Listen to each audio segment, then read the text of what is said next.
pissed. Yeah, And I was trying to explain that. I was trying to explain that to my other friend because he was like, "Oh, Dominion was so shit. Rebirth was totally better than Dominion." I was like, "No, no, it wasn't. No, it was not." See, for me, I was as soon as Atwater died, I was like, "Wow, pacing, interesting." Because Atwater died so fast, like so fast. And I Jurassic World and Jurassic Park movies kill people quick. That's no like stranger. But he kind of gave me like main character vibes. Not main character, but like main antagonist at least, or a partial main antagonist, like along with the rich dickhead, which he was also not even really an antagonist. He kind of was just lame. Yeah, Orphan. Does it matter where I like place my character or no? Just put him in the tavern. I'm gonna be going back to the other map in just a second, anyway. Okay. Another thing that I really didn't like was the fact that they barely even had any deaths. You see, like, was it 4 people from the crew die, and then the helicopter people, and that was literally it. Yeah. Yeah. I was like, disappointing. See, you know what was so funny? I was watching the first 2 World movies, first 3 actually, but on the first one, there was a certain moment where I kind of like locked in. I was really paying attention. I was kind of spacing the whole movie, and it was after like everything had happened, and the shit was starting to go south. And the female character who ran the park, forget her name, but she tore off her shirt. Not off her shirt, but she tore off like her sleeves or like rolled them up. She's like, yeah. She like, yeah. She got all badass, and with her red hair, I looked at her and I turned to and I said to my friend, "Is that Scarlett Johansson?" No. And he looked at me and he's like, "No, bro, it's not her." And I was like, "Oh, okay. I just haven't really been paying attention." And he's like, "Yeah, no problem." And then we get to yesterday, we get to the newest one, and I'm like, "So who's the lead of this one?" And he looks at me and he says, "You're not gonna fucking believe this, but remember in the first one you asked me if that was Scarlett Johansson? Well, she's here actually now." And I said, "No way!" And yeah, she literally is just black. She's just Black Widow. She doesn't even play like she's just Black Widow. She just plays the same character in a different movie. Which I get that she got typecasted, so. Yeah. She really fucking did, and it's kind of sad because she's an amazing actor. Especially, yeah, Jojo Rabbit is fucking one of the most amazing performances from her ever. And the scene, I love Jojo Rabbit. Though. And the scene of him just seeing her hanging there dead with no words from her given to him, no peaceful like goodbye from her. She's just done. It was crazy. Mm-hmm. Yeah. Oh, I don't know if King or Orphan. I don't know if you guys like the movie or not, but did you guys see that K-pop Demon Hunters is coming to theaters now? Hey, hype. I haven't watched it yet, but I plan on watching it. Oh my god, where did you come from? Oh, I just got in here. Yeah. I didn't hear the join sound. Oh, it's Lizard. It's great. It's not okay anymore. It's Lizard. Yeah. Vernon Hampton, if you haven't seen Jojo Rabbit and it's 2025, you're not going to watch it. That movie is so obscure and is based off of one of the most niche and like terrible books ever. The book is really not great. The movie is honestly 5 times better than the book is, because the book honestly is just a whiny Nazi teenage boy bitching and moaning about Nazi shit. Like, it's really not that great of a book. But the movie brings a lot more nuance and feeling to the characters, and make the child feel like a child and not some 30-year-old Nazi man who just happens to be a 12-year-old boy. Like, the book's not great, but the movie's great. But if you haven't watched it and it's 2025, you're not going to watch it. I love the poster for the movie. Because at first, I didn't know what it was. My stepdad was just like, hey, let's go watch Jojo Rabbit. I'm like, what the fuck is this? And I see Adolf Hitler giving a fucking, like, a little boy the bunny ears photo thing. It's like, bro, what am I about to watch? It's like when I watched Donnie Darko, and that just, I had to rewatch it to understand what even happened. Yeah. I love that movie, bro. It's so good.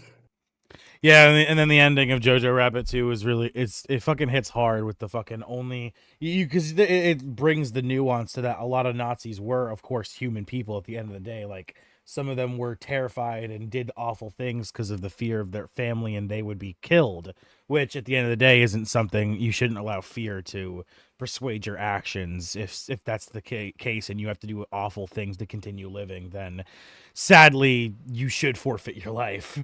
It's dark and it's it's a tough choice to make, but it is morality speaking the correct choice to make. So seeing the Nazi captain, the general, fucking the whole movie being a hard ass and being strict and like showing just a little bit, tiny bit of emotion, and then finally at the very end claiming that Jojo's a Jew and fucking screaming at him and like sending him off and saving his life so that he doesn't get killed as a Nazi infant, as a Nazi child soldier, was just crazy. I was like, yeah, no, that hit hard. And then just fucking hearing the gunshots. You know what? That fucking reminds me of the fact of like, I'm so old, I actually owned a banned Disney movie. Which one? Is it Songs of the South?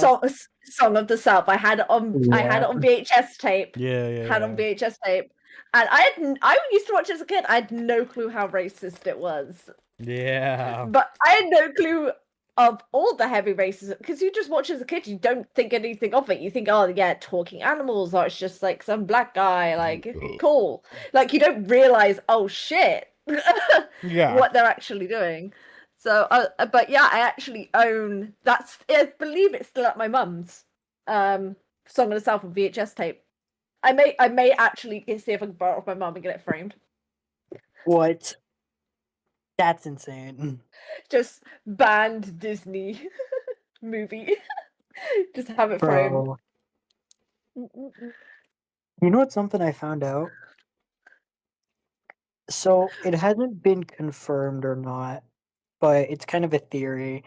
So certain companies will name things so that whenever you Google it, it brings up that rather than something else. There's two main Frozen people that have done it. Frozen is one of the theories for it, right? Yeah, Frozen. They named it Frozen because whenever you originally looked up Frozen before the movie came out, it would bring up Walt Disney's Frozen head. Yeah. Sonic X Shadow Generations, and so they think people think that they named it Sonic X Shadow so that it wouldn't bring up like fan fiction and shit whenever you looked it up. See, the thing with those theories is that they're instantly debunked, the biggest one being the Frozen one, because if you type in Disney Frozen, the first thing that usually still pops up is about Disney's Frozen head. And now I think even will be articles about the conspiracy theory. So either it was an attempt and it was a real thing they tried to do and it flopped so hard that they'll never try it again. Or it's more just a coincidence thing, and then people started talking about it like it's a real theory, and of course it's not. You know, who knows? I'm a firm believer that they just failed miserably at doing it, because it would make sense. Like, Disney is one of those companies to do it. They try to cover up a lot of shit, i.e. Song of the South, amusement ride being replaced by Princess and the Frog. What was the other one? Shit. Oh, yeah, the fact that Walt Disney was a supporter of the Nazis. Oh, yeah. Well, I mean, that's all well known, though. Oh, I mean, that's everyone knows. Yeah, because Walt Disney they still did try to cover it up. Heavily racist. So they but when Disney was moving away from that and was trying not to be racist, they actually produced better movies that were more diverse. Now they're almost actively being like, we need to be diverse. They are producing movies that are shit, but with a different race in it, so that it's like, oh, it's shit because they race swapped. No, it's shit because Disney just made the whole movie about it being like pushing an agenda rather than making it natural. Like Emperor's New Groove, like you have Peak movie. Fucking love that movie. You have Princess and the Frog, brilliant movie, and they took a spin off of Fairy Tale and they put hold on. Good job. Wait, hold on. You cannot say Princess and the Frog is a good movie. What? That movie is the biggest shame and stick and offense to fucking black culture in America to ever actually. Bro, do you she I is the have a lot of only friends that have she's said the it, like, only No. black princess. She's the only black princess well for the longest time. And for 95% of the movie, she doesn't even get to be black. She's a frog. That's a fair fucking point, but The I think they fact that brought she- in a lot of cultural things that come from being black, and they thing really is- put on a point on her being treated differently because she's black. I think they did actually do a lot of very good things to that movie. I get your point, but I think there's also a lot of very good points to that movie. And then you actually also did. have like the villain who has ridiculously fat lips, and he's a stereotype of evil voodoo culture, which is not representative of real voodoo culture or mythology to here in like the southern parts of America. The song slaps Orphan- though. The song Orphan- As slaps. someone from the south I'ma of give you- Florida, the movie's well animated, of course. Most Disney movies are, but it leaves such a sour taste in my mouth every time I watch it. It's not a Florida movie though. It's Louisiana. Louisiana and Florida are the same culture. Louisiana and Florida are the same cultures. First of all, as a Texan who is right next to fucking Louisiana and having that be the only state I've gone to, that is just false. What do you That is mean? absolutely false. Florida and Louisiana are two completely different cultures. Bro, And the it's whole point of both the movie, Florida, and both also the fact that she was black or didn't get to be black was that it was taking culture of Louisiana, and it had nothing to do with the fact that she was black. And that's what made it so good, is that they didn't focus on the fact that she was black. They focused on the fact that she was having trouble with her diner. She wanted to meet a prince and get wealthy and like pay for her diner as a dream But the job. fact that they She did. refuse to allow her No, to she be didn't. black the whole movie is ridiculous. They should allow her to be comfortable in her own skin No, and I be think- proud of who she is. But I think most of the time, Soul.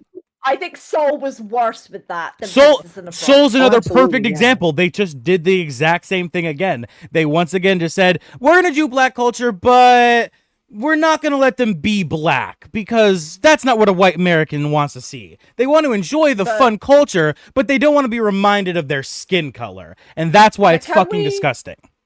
But can we talk about how DreamWorks produced one of the best live action remake movies Which one? What is it? compared to Disney? How to Train Your Dragon. They did that brilliantly, and I don't care what anyone. I haven't fucking watched says, it they yet. did- I I haven't seen watched. it. They I haven't watched it did a yet. brilliant fucking job. They did a I haven't brilliant seen fucking it, job. but from what I've seen in like the trailers and shit, Seems like does it's look good. Amazing. It does look pretty good. Yeah, no, I definitely don't doubt that. Also, looking for Disney and live action movies, I don't know what you're expecting from them. None of their live action movies have been good. I The only one enjoyed the only one I genuinely liked, hot take, was Aladdin. Little Mermaid slapped. I don't know what y'all are talking about. Little No. Mermaid slapped. That shit was No, fucking the fire. CGI, the Little CGI Mermaid was was fucking shit. disgusting. It was so bad. It was so bad. Like Halle Berry, you're amazing, but they fucked you up with that movie so fucking bad. But that poor ass CGI, it was so half-assed. They were, and it just didn't make sense. Like there was certain aspects about the movie that I just might felt need to like didn't rewatch make it. sense. I was tripping on mushrooms. Yeah, I was about to say. I refuse to doesn't- watch it. I I've also- never been a fan of. I've never been a fan of Aladdin. Yes, Robin Williams is in it, but it is not his best animated movie by far. Oh, By absolutely far. not. Fucking as And- MR.s Guild was. That's the only reason people like Aladdin is because Robin Williams is in it, but the film itself is not good. I actually preferred the live action. I flew, but once they made him like look generally like normal, like himself, the film is brilliant. As a connoisseur of Aladdin, those are the Yeah. only movies I watched growing up. That and Timmy the Tooth, if you know, you know. But like, Like, Fern Gully, for Oh, example. God. Robin Do not Williams bring in up that is Batty. movie. Jesus, don't even bring up that movie. That movie is fucking, oh my god. That movie is so bad. It is Batty. No, him being Batty in that was fucking iconic. Yeah. But not gonna lie, He, if I remember correctly, I do believe he said after he played that character, yeah, I was a little uncomfortable. I felt like they were trying to make me play a racial stereotype. no, you're just crazy. No. Batty is like ghetto. He No, he's not. No. He was a bat that got experimented on, so he's just no. I mean really his fucking language. lazy. I mean his language. The way, and specifically, they even did. They gave him a rap. Slaps, It's though. not. It's The not. rap slaps. It's not a great. It's not as bad as some of the racial stereotype roles that actors have played, but yeah, it's definitely an interesting character. Can we stop replacing gingers with black people in movies? I think this is something that both Yeah, communities make agree on. make Stop. a new movie. What do you mean? Make a new movie. Wait, Like, no, you did it no. you Hold did it on. with Moana. Moana was amazing. You did it with that. Sorry. There's no excuse why they can't make new good movies with diverse characters. I stand with Just add South to the Park. storyline. I stand with South Park. Be rid of the gingers. Let's fucking cleanse. I stand with South I'm Park. gonna stop showing up to D&D, Quinn. I'm kidding. I'm Right. fucking with you. Oh, fuck. No wonder I've been feeling my soul slowly seeping away. You bastard. You've been sucking it through the fucking Discord call. You son of a No. bitch. That no was so convincing. Motherfucker. No. You're I'm just a little guy. just a little guy. Yeah, that's why you've been gaining more freckles every time we see you. I've been gaining more freckles because I work outside now. Oh, Hold on, I yeah. have the perfect photo. Okay. Definitely not because you're slowly Also, stealing more people's souls. Also, King asked someone to drop the one link. What does that I don't- mean? One link? I'm confused. What's one link? I don't know. King? What are you talking about? The Albert link. It's Alright, down. if you Albert don't- link. Go into Campaign Monday. Click on the pin at the top, and it should show up there. Yeah. It's It doesn't not show coming it, but up. I'm a It's little not bit. letting me even search. There we go. That should be it. Yeah, the yellow light doesn't show Thank it. you. However, I just got a little burnt today. My arm is like lobster red now. Right. Huh. Shall we start getting session rolling? Because We're waiting. We're waiting for someone to show up. Oh. We're Who not is all it? here. Who do you think? Dragon. I say we start without because, like, Yeah, at this point. I don't know. Yeah, no, I don't know. He said he was gonna be a little late. Yeah. I don't know either. We A started little- session later as well, just for him. And he got off By at the 5. way- Yeah, I specifically pushed it to 6:30 so he could be here on time. Yeah. Yeah. Because he was Wait, supposed to be what? home. He got off at 5, he Doesn't- said. Doesn't he Yeah, live in California? Was that? My I think. I could be wrong. I think he lives in a different. I think he lives in a different state, and I think he's like 2 hours behind me. I could be wrong about Oh, that though. there's Hiki. But yeah, I was purely late because I lost track of time with Morden and my PC was taking a while to turn on.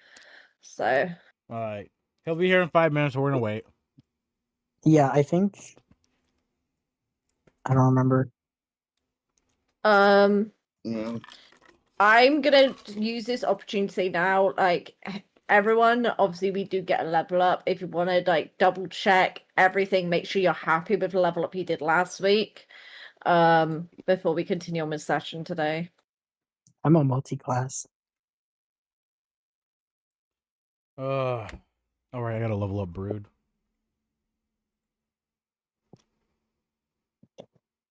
But yeah, I have a question, Orphan. What's Bracken? If you introduce me today, are you gonna introduce me as Oros or my new character? Mystery. Orphan. Okay, just introduce me as dead. That'll be fine. Oh, fuck! Oh. Right. I didn't fucking... Orphan, I have the banner ready. Oh, you made one for him? Oh yeah. Uh-huh. Yeah, you can just send it. Oh, fuck yeah, send it to me. I'll send it to you. I'm waiting until your character's introduced to put it in the banner chat. It's fine. Because I don't want it to spoil the introduction for everyone else, essentially. I like obviously I had to have it spoiled for me because of the fact of You were making the banners. I'm making the banners. It's Which also I in honestly- character chat. Yeah, honestly, I feel like the banners was such a goated idea because when we are introducing our characters, they are so useful to refer to rather than looking at the I'm not character gonna sheet. lie. Which is part of the Every reason why I came up with the idea. Every time we've done an introduction, I've forgotten. So I'll go to the chat and I'll scroll up to see Oros. I'm like, okay, there it is. I just hope my audio comes through clear enough. Oh, we can hear you now. I think Yeah, it you fixed sound itself. Yeah. Good. Also, he said y'all can start if y'all didn't already. Yeah, I know, but we're gonna. It's not as it's. We gotta have him here for introductions and everything. A lot of time when players say that they forget that with stream and everything, it's not so simple as that. Yeah, you get a point.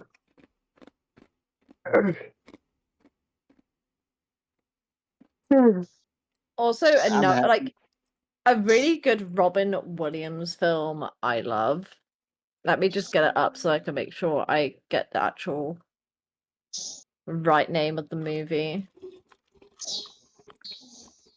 I feel like it's one like not many people have seen, but it should be well known enough that you guys would have heard of it. Why I'm just getting so peed off with my Google Chrome at the moment. Oh, Patch Adams. Fucking love the movie Patch Adams. So good. Sounds Such a good. familiar. It's he's just like some, what is it, like med student, and he this ends movie. up using like comedy to like help like Yeah. these cancer kids and like everything, and they're That just was a like the pretty good whole movie. story. Yeah, it is such a good movie. Him in Night in the Museum was pretty with Hook. I also had Flubber on VHS as well. I had a green VHS tape for Flubber. Ooh, I I haven't had watched that one Flubber in a too. long time. Yeah, I haven't watched that in a minute. Bro, not gonna lie, on the topic of Aladdin and like the live action, a hot take for Will Smith movies, I think Shark Tale sucked. Of course Yes! that movie sucks. That movie, Obama, bro. Shark Tale sucks. You want to talk about bad so CGI? bad. Y'all want to complain about the CGI and fucking the new Little Mermaid movie, bro? I think bad CGI. I think that movie. Supposed to be an animated movie, like there's not meant to be any live action aspects in it. They poorly animated it, but like when you're doing, there's so many live actions with decent CGI, but it just felt like the budget just wasn't there. Like they were doing something really fucking shit with Little Mermaid. Like she was like floating up the rock as she's singing, and it's just like, what are you doing? Like I what must have is been tripping that? so hard in shrooms I didn't notice anything but the fucking great ass colors, because the colors in that movie were fucking fire.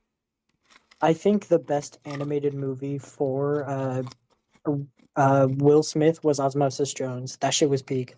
Yeah. Mm. Yeah.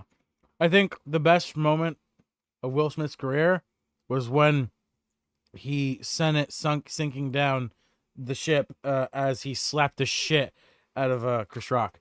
That was great. That was my favorite part. I liked whenever he got interviewed by his own wife about the man that she cheated with him with. What a cock! What a cock! Honestly, another movie that Will Smith was in that is honestly a good animated movie. Happy Feet. I didn't even know he was in that. Yeah, he's in it. Happy Feet was pretty good. He Hey, buddy, I'd like to tell you also. he voices a couple. Leafeon, that's so funny. You just said that. Osmosis Jones is Chris Rock, not Will Smith. What? I'm dumb as shit. Osmosis Jones is the one who got smacked in the fucking mouth by Will Smith. Wait, Yeah. It's like, No. is he not in that? He's not even in it. Oh my god, He's not I feel even so racist right he's now. Not even in it. I feel so racist right now, bro. It's so funny too, because you Dumb as chose the man who slapped the shit out of the actual voice actor that you thought. Oh my god, I'm dumb as hell. Will Smith hit Chris Rock so hard you thought he played Osmosis Jones. Bro, I feel so dumb right now. it's I'm like tired from work. Leave me alone. another movie that was animated that Will Smith was in, which is a mixed opinioned movie. Some people like it, some people hate it. Robots. He played the red robot in Bro, that. Robots was my shit. That movie's played the another Red movie Robot. that gives me That's on nightmare. DVD. That movie's another movie that gave me nightmares as a kid. That fat fucking robot. God, that fat robot really made me violently uncomfortable as a child. I remember But that I how watched found out Gremlins more as a existed. child, so I was traumatized by any time I saw like a Furby because they reminded me of Gremlins. A movie that traumatized me growing up was Wallace and Gromit and the Hey. Were-Rabbit. It's so Oh, specific. yeah, Like yeah, something yeah. about that movie gave me nightmares, bro. Claymation freaks out a lot of people, to be fair. Oh, No, I yeah, but love to the be other fair, ones. a good claymation movie, Chicken Run. Fucking love Chicken Run. I love it so much. I don't My want favorite- to be a pie. I don't like gravy. My favorite claymation is Paranorman. Love Paranorman. Mine's probably Nightmare Before Christmas or Caroline. They're both really good. Both those. Hot take. I think Corpse Bride is better than Nightmare Before Christmas. Hot take. No, I that's think. valid. Hot take. I think James and the Giant Peach are better than all three. I, honest to God, I don't think I actually watched that movie. Yeah. You want to hear a real hot take? Yeah, that's what I thought, Le'Veon. I went steaming. No, you unlocked a fucking memory from 4th grade, bro. I went to school in the ghetto, only white boy in my school, and we read James and the Giant Peach. I had to read the part with the N-word, but it was like scribbled out of all of our books, so I didn't know what it was. And as I get to the word, all I see is like an N, and it's like blacked out. My teacher just like says out loud, just, "Oh, by the way, that's a slur, don't say that." I'm like, huh? They really had us reading some fucked up shit in school. Like I was doing of Mice and Men, and like they had us reading some fucked up shit and just being like, "Yeah, this is absolutely fine for you to listen to," like and just read. I don't know why I got this idea, but right before COVID started, I had to do like an essay about a book and had to be like historical. So for some fucking reason, I wanted to do it on the fucking Unabomber's manifesto. It was either his Sounds or like you Hitler's. It was a came to history insanity. class. Le'Veon, you just admitted to that no. live on YouTube. The I believe, my way- brother, you are now on a list. The way if I was given that, I would have found a book about like Jack the Ripper, some weird like Tudor torture devices, some weird ass shit like that to do an essay on, because that was my shit in history class. Like I enjoyed writing about stuff like that because it was like something about getting into the minds of like people like that. When it's written by them, it just feels more interesting. And I remember later on, I did an essay on Hitler's manifesto, and that was because we just had to write like an or not an essay, but we had to like explain like parts of the book and everything, and we had to like end quotes get into the mind of the writer. And I asked my teacher beforehand; she was fine with it. This was in high school, by the way. This was in high school, and I was like, you know what? So I killed a Jew. We had to like make photos for it, but like the teacher was like, since you're doing that, don't make photos for it. Just find actual pictures. And I was like, okay. So I did. I love how There they was all some collectively outliers. had us watch The Boy in Striped Pajamas in school to like be That like, was a this good is movie, what though. it is a very good movie. But they all Mhm. collectively wanted to be like, let's traumatize you for like what was happening during those times. And it's just Bro. I don't know. It's pretty important information that I think kids definitely should know about to stop further Absolutely. further The thing is, generations from I causing such thought- hate. like I get us being taught that, but I almost because it was just background, or like just taught in my background, I didn't really think overly heavily amount of it. Like it was just common sense to me to just have that knowledge. But there was straight up like younger is very generation good. people. There was a younger generation of people being taught about it. So especially like when Stranger Things came out, a lot of people were tattooing like the numbers on them without understanding like that was a similar thing that was done during World War II. That was And Yeah. it's kind of like there's such a lack of knowledge being taught about it now, which is crazy to me. And like it's easy to explain. America is cultural center of world and trendsetters for pretty much the entire world.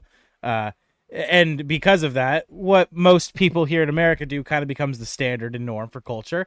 And schools, at least here in America, have entirely abandoned the concept of truth and rather anything teaching history about minority groups or any such things, race, gender, sex, is considered indoctrinating children and brainwashing them into being liberals. So it's dangerous, and instead we have to teach the old school history, which is true, and isn't influenced by the liberal media and the leftist agenda. It's like generally what I've realized as a Brit is like Americans seem to heavily teach more about their own history rather than world history, while the rest of the world would generally teach world history, which is very interesting. And it's also very like one of like the common jokes is like, how can you pick out an American in a crowd? You say, "Hey, what country are you from?" All of us will say the country, but Americans will always say the state. Yeah. Yeah, most Americans don't even understand that South America is a part of America. It's South America. We're North. They're like, America. yeah, Mexicans aren't Americans. It's all one America. So it's all America. North America, South America. It's all America.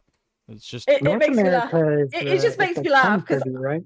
I've seen them go like, oh, we don't want like any like Mexicans here. Like we are an American country. It's like you do realize Mexico is part of America. Yeah. It's just not part of the United States. Yeah, Leafeon, what did you say? Okay, so this is a stupid way that I learned it in geography class, and I love my teacher for this.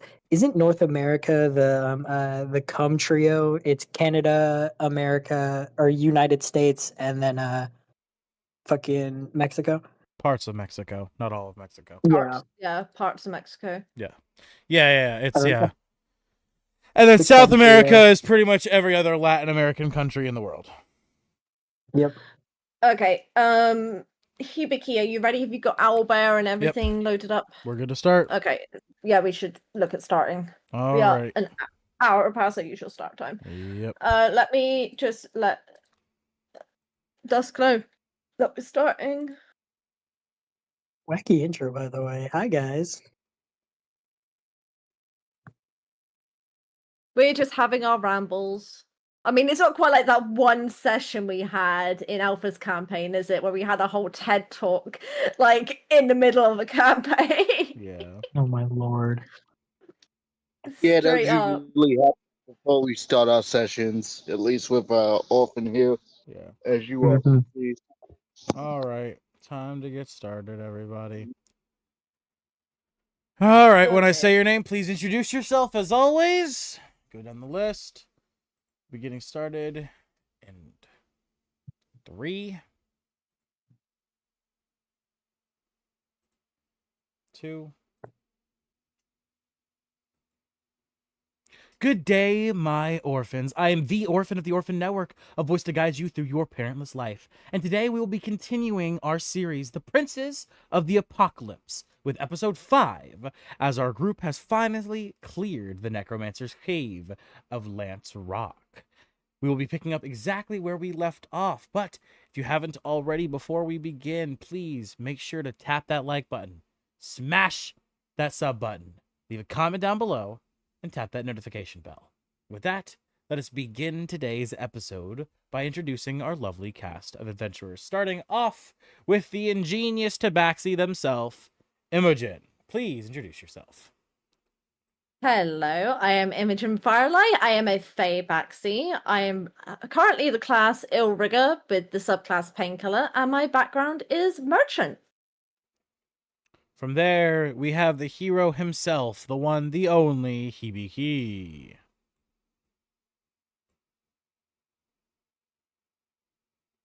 Hibiki.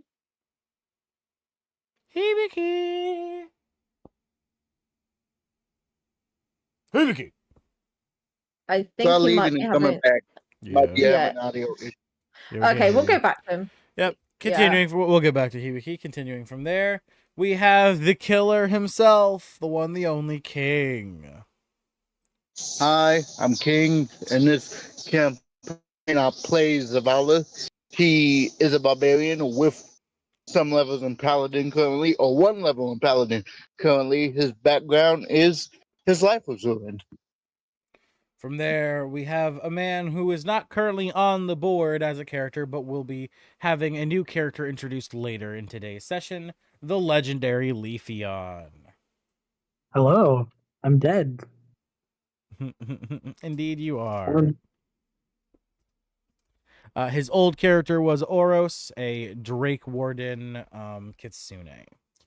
From there, we have the last and the most zealous of all of our teammates, of all of our adventurers, the one, the only, Zephyr. Hi guys, I'm Zephyr. I'm a Kalistar. I am doing multi-class Warlock Sorcerer. My subclass is the Undying, and I have a background of Smuggler. Thanks for coming in. And of course, there's also the DM NPC played by none other than me, the Orphan, who is our bearded dragonborn by the name of Brood Brawn, who is a cleric of the Forge, multi-classed with Bard of Creation. However, currently he has no actual subclasses in either of his classes because they're too low leveled. All right. With that, let us begin today's. Oh right, Hibiki, you back? You there? Hear me? Oh, there it goes. I was talking the entire time. Yeah, now we can hear you. Hibiki, the hero. Introduce yourself. Hibiki, I am the half demon, half dragonborn, going as a Echo Knight hybrid with a gunslinger, and my background is lawless, which is custom. Perfect. Thank you so much. With that, we begin today's session exactly where we left off with the last session. Zephyr, the Necromancer, has just been felled by none other than yourself. As you absorb Vecna's magic, becoming stronger, and the cave falls silent. What do you all do? Well, Zavala's going to float over to the body of Necromancer. There's still a body, yes. It is now just ash. Is his equipment ash? Yes. Everything he was wearing no? was drained of its magic and turned to ash as it was siphoned into Zephyr. Oh, well, we have no proof of defeating this Necromancer. I don't see how we're gonna get paid. Besides, we did it. Maybe collecting some of his belongings that were deeper in the cave. That's what I was asking. Oh, and deeper in the cave. Yeah, well, I'll leave that to the team. Zavala's just gonna leave the cave. Staff is still outside. The one from the Listening Tower. Ah, okay. So you're gonna go ahead and leave your rage, shrink back down. Yes. All right. As you leave your rage, shrinking back down to your regular fairy size, you begin to float towards the exit of the cave. 1 second, Zavala. All right.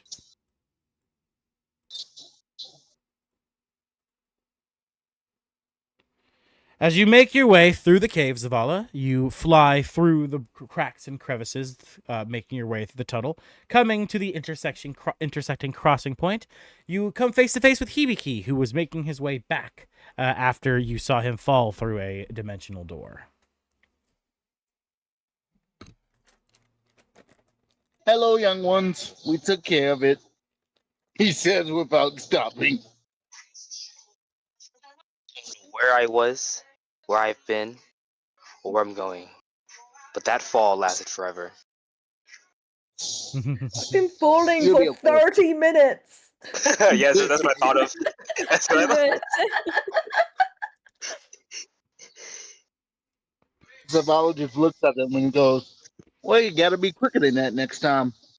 Excuse me? Yeah, hush you. As Zavala zips past you, Hibiki, flying towards the exit. He continues. Oh, go ahead, Zephyr. Sorry, I was just gonna say, while he does that, can I go over and check on Imogen and Brood? Without a doubt. My god, someone actually thought of the two unconscious teammates. As you Yeah, make your you'll be way okay. all the way to the exit, Zavala, you begin to investigate around, trying to find if anything of the wizards was left. Please roll me investigation. While Zephyr, you begin to approach the unconscious Imogen. Correct? Would it Yes. not be perception since it wasn't necessarily hidden? Perception, investigation, either way. Okay. Zephyr, as you approach Imogen's unconscious body, you can hear her weakened breaths, her gasps, the winces of pain in her unconscious state. As you bend down to get closer, you suddenly hear from behind the half wall and the clanging of metal. Ah! As someone sits up quickly, you hear Brood's voice. Ah! Jesus! Ah, how long was I out for? Quickly clambering up as he walks around the half wall and he sees you crouching next to the unconscious Imogen. Oh! God! Just clang, clang, clang, clang, clang, clang, clang. What? Zephyr, what happened? Well, shit! How long was I out? Well, you were out for a good long while. I killed that bitch of a brother, if you could even call him that. And, Cat here passed out, unfortunately. I feel like I missed a lot more than I thought I would with a quick little nap. Shit, okay. It was more than a nap you had. He looks down to his feet, kind of touching his toes together. Well, shit. I see you and her still have a bit of my magic lingering around you. If you don't mind, I might be able to assist you with this. Assist away. All right. Well, begin to administer some medical care while I do my thing as he begins to tune his guitar. Bing, bing, bing, bing, bing, bing, bing, bing, bing, bing, bing, bing, bing, bing. Oh, there we go. We've like getting each string in gear. Go ahead and roll me a medicine check at advantage. Medicine at Oh. advantage. Yeah. So let's see. Quick question. 20. Sorry to interrupt. We have body Three inspiration, yes? Is that a part of inject? That is yes. an 18. All right. Okay, and it's a D6. Yes, D6. 18. All All right, right. let me add that. As you begin to assist Imogen with her wounds and her injuries, you begin to feel magic enter your body as Brood plays the guitar softly, strumming the strings as, oh shit. Right. Perfect timing. Oh shit. You hear the soft sounds of music. Fill Right on cue. the cave. You feel magic enter your fingertips, almost as if a healing touch is imbued into you. Imogen, or not Imogen, Zephyr, please roll me 2d6.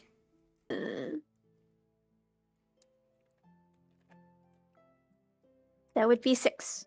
6 total? Okay. Yep. So that comes out to a 25. As you patch the wounds using supplies Brood gives you to sew and seal the cuts, magic drifts from your fingertips into Imogen. You see the stitches and the wound, a hum and faint glow of energy surrounding where you touch. As Imogen, you shoot awake as you gain 12 HP. Okay. Ugh. Where is he? Is he gone? Brood kind of jumps back as you get up viciously and angrily. Zephyr? He's dead. I've killed him. With his own magic at that. Thank God for that. And what of Oros? His spirit was with us, was it not? Vanished. I don't sense it around us. Yeah, now that you pay attention, looking Damn it. around, you look to find the little fox who was almost guiding you not too long ago, but now, as you try to find the little furry friend, he's nowhere to be seen. He's vanished.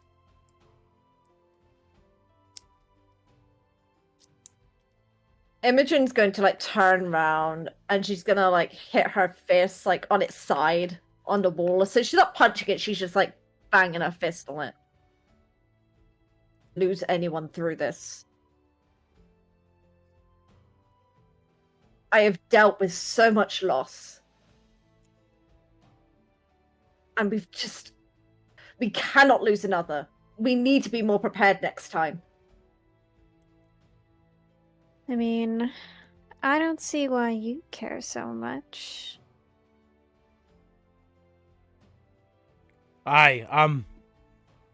It's okay, lass. For, though, it feels as if we weren't even able to stop it. Almost as if fate had intervened against our own will. But we did win. The Necromancer has been felled, and this area is now safe for people to travel in once again.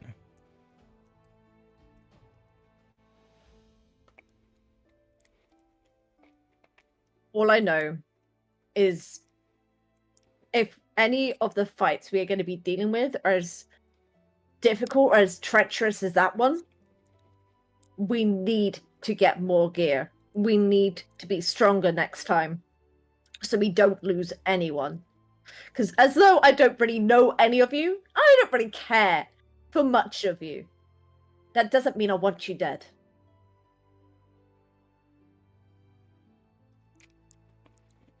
Ah.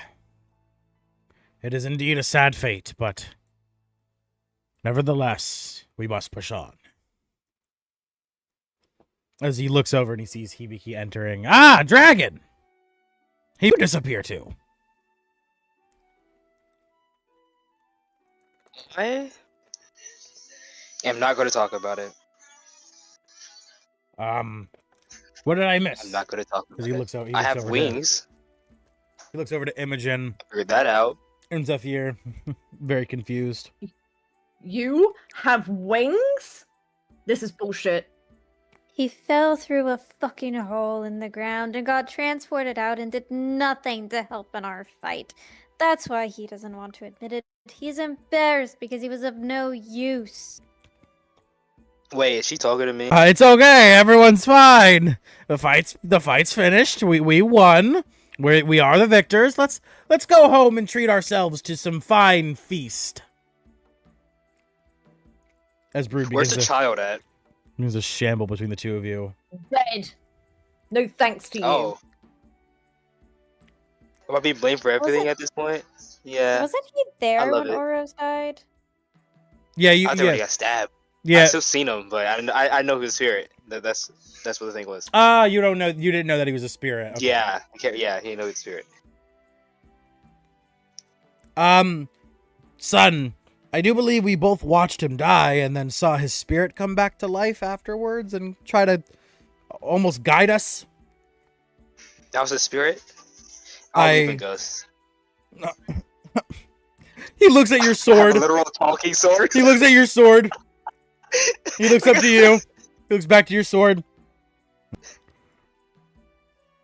I'm gonna like walk over and just kind of like pat him on the shoulder and just be like, whatever you say, buddy, and walk away. And as Brood is exiting, following his way through the tunnels, he sees, looking over to the tables, a notebook left. The Necromancer seems to have placed it down when he was standing guard at the doors. As he looks over to it and he says, "Ah, it seems a belonging of the Necromancers. This might prove valuable. Proof we completed the job, since it seems his body is now," as he reaches his hands to the ground, underneath him the dust of the body, nothing but powder. As he looks over to you, Zephyr, giving you side eye. Listen, I might have gone a little overboard, but he pissed me off by saying that I wasn't good at my magic and that he was going to beat me. I just couldn't help myself. Ah, well, I'll be holding on to this as he grabs the notebook and he walks over and he says, and you, powerful magic. But with great power comes great responsibility. I heard that in a book somewhere once. I'm gonna yell back after him. At least I didn't fry your unconscious brain. Fried brain! That sounds delicious.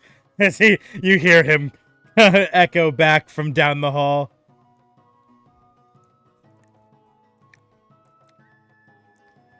As everyone makes their way...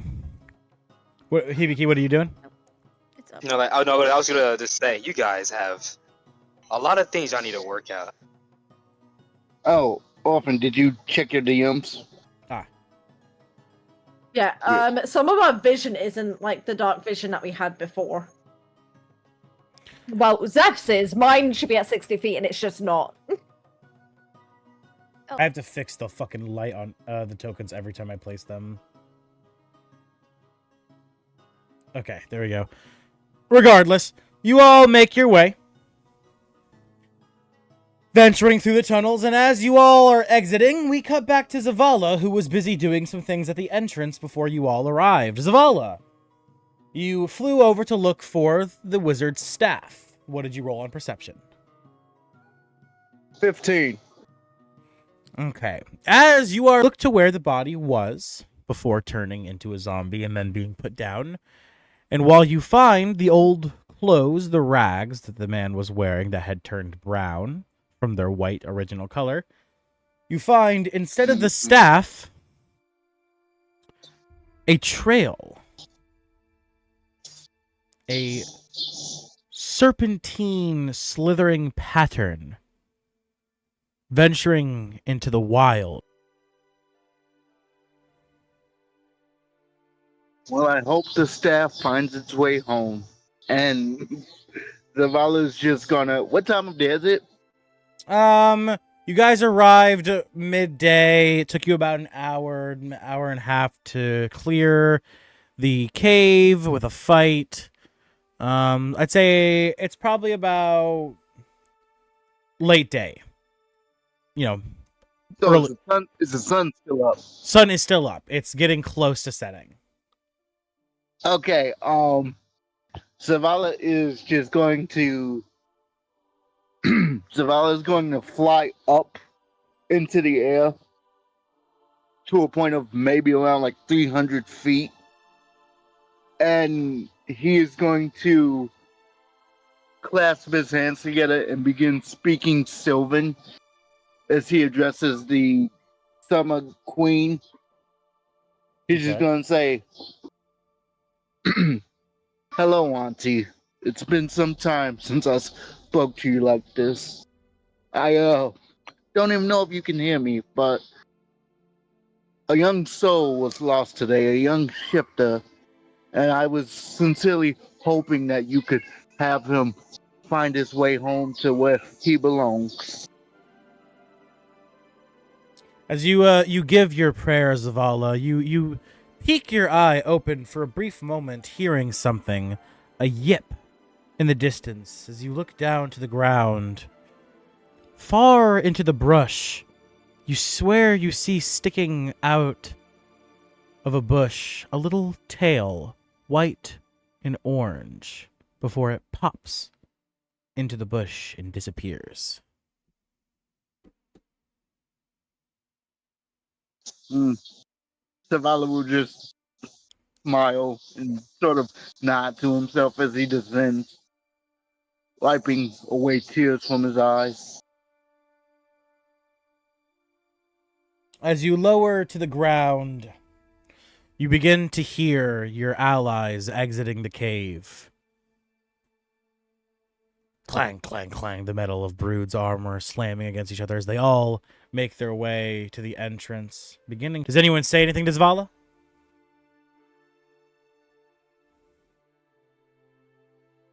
No. I mean, you see anything ahead while up there?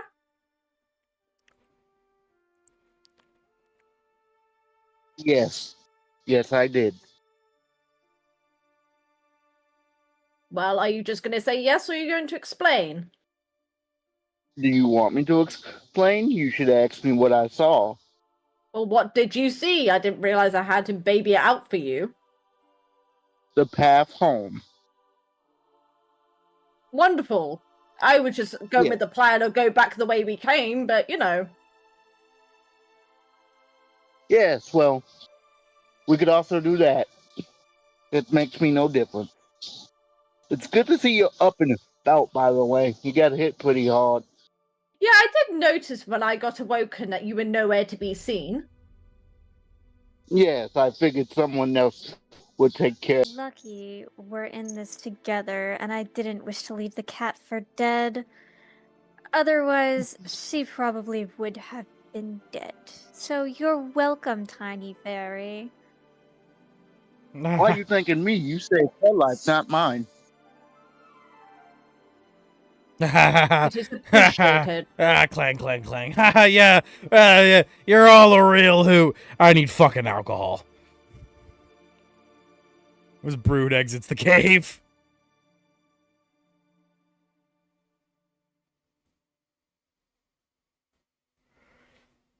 As Brew walks past Zeph and like says that, she's just gonna kind of mutter under her breath, "Not a hoot. If we were, the cat would be a fucking owl." And she's just gonna continue on.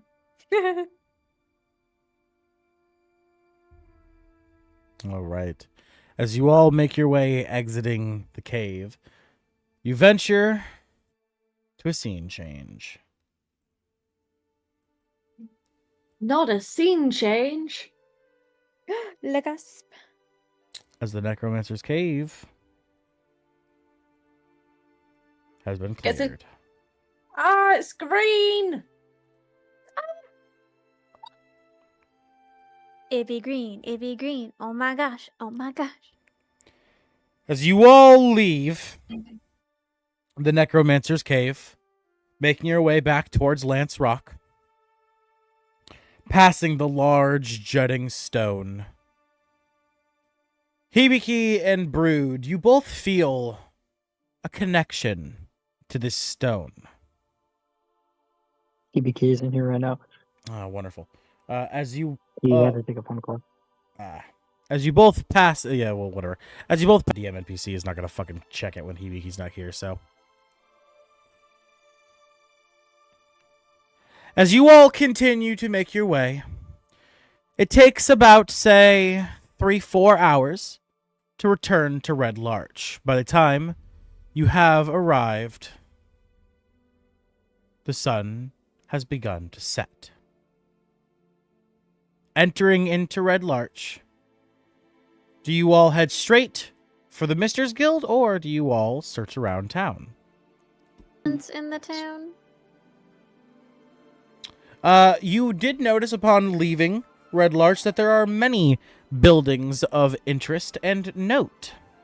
They are all marked on the map with little dots. Ooh. I wish to find someone that sells potions so I can maybe heal myself next time when I get a little bit. All right. So you would like to look for a potion salesman? Mm-hmm. All right. Very well. Everybody else, go ahead and start making plans now while I do something, and then we will get to that. Is the... Okay. I have a couple plans I need to get started. Okay. A couple things I want to ask for clarification. Okay.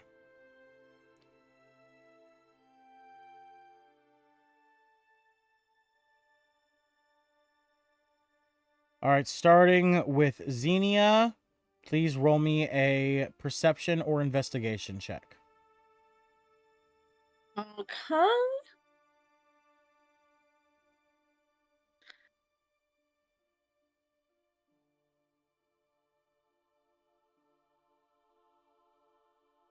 Well, that went well, didn't it? Yeah, you are rather exhausted, Xenia, as you attempt to find a potion smith. Instead, all you find, the only buildings you bother to check are the buildings that are on your way back to the MR.s Guild. So, the only places you really discover are, one second.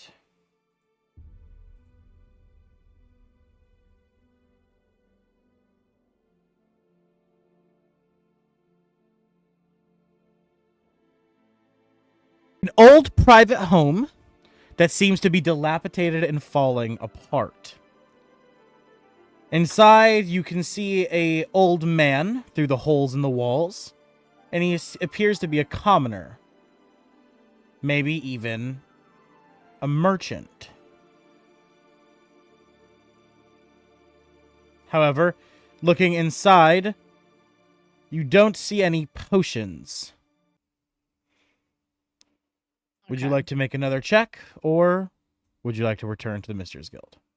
I'll make one more check. Go ahead. Better, 18. 18, okay.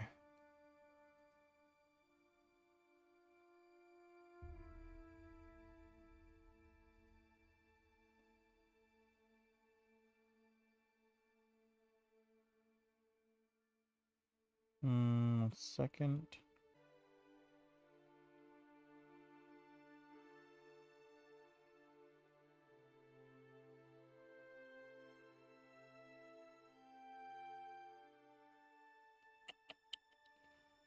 One second, sorry.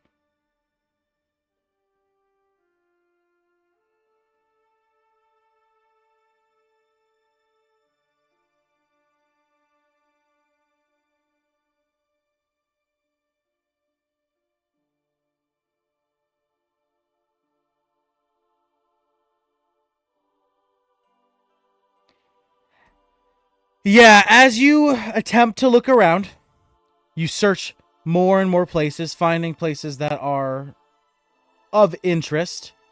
Though, looking for a potion smith, you come to learn there is not a single one in the town. Fuck However, this shit. potion smith within the Desirian Valley, which is obviously the local area. So, venturing out of Red Larch, you may be able to find one in the future. Well, this was fucking pointless. I'm going home. All right. What about other people? What would everyone else like to do? Are there any shops around? Like, is there? I don't know if this is a thing, but are there like shops that are like have like spells or like spell books or like spells that I can learn or some shit?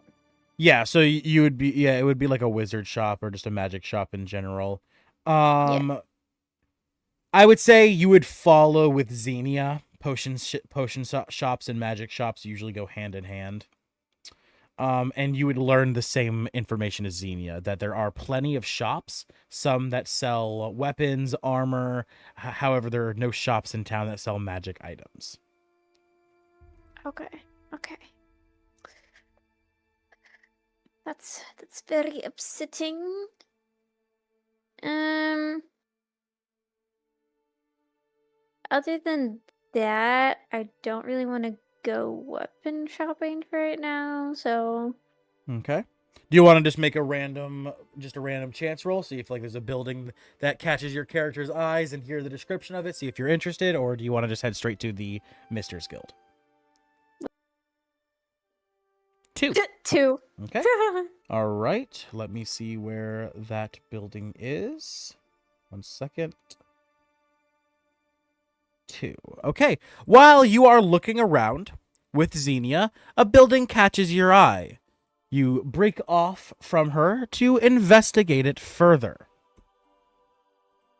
I move your character over towards where the building is. It is building number 2. A building labeled with a sign written in common, the Swinging Sword. One door north, of a shrine stands the swinging sword. It's a inn with 3 stories made of stone structure. It is crowned by a steep slate roof that bristles with many chimneys. A signboard juts over the door, hanging from chains with the writing. It's 10-foot carved with it has a 10-foot carved wooden scimitar emblazoned with the inn's name in red paint on both sides. And an inn yard with stables and outbuildings lie behind the building. You can tell, compared to the MR.s Guild, the swinging sword is almost luxurious. Looking to the rest of the buildings, you all assume that the prime of the Red Larch's residents reside here. However, you do notice one thing. One side of the building, the side that appears to be the kitchen, as you can see through the windows, people working on food, seems to have suffered fire damage. Part of it is even currently out of commission. It seems as well there's someone standing outside of the area, upset. They seem to be talking to themselves, ranting and raving.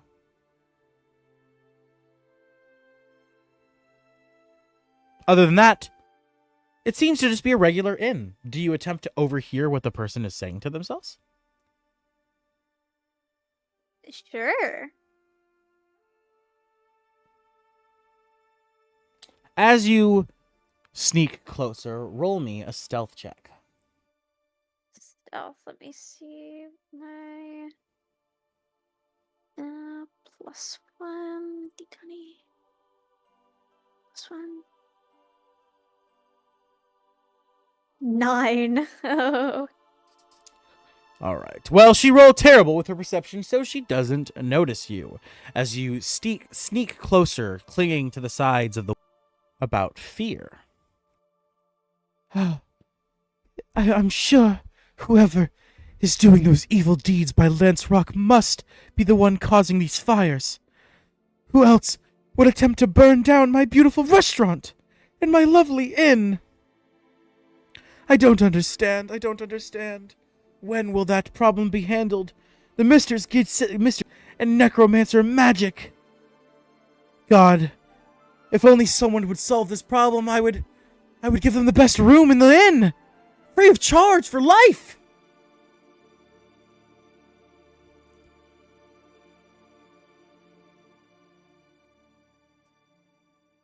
As she falls silent, you see her beginning to bite on her fingernails. Stressed, clearly. Do you do? Zephyr is kind of gonna walk out of the shadows and is kind of gonna be like, I'm sorry to intrude, but you said there have been fires sprouting around the town? I don't mean to eavesdrop. I was on my way back home, but... Oh! She jumps as you startle her. Oh, God! You scared the Tarrasque out of me! She points over to a part of her building that has been burnt down. Someone has been causing fires. I believe it to be the same person causing a ruckus nearby at Lance Rock, but I am not entirely sure. I've requested the MR.s Guild investigate, and they claimed they were handling Lance Rock, but it's been ages since they've said that. I don't know if the problem's ever going to be handled.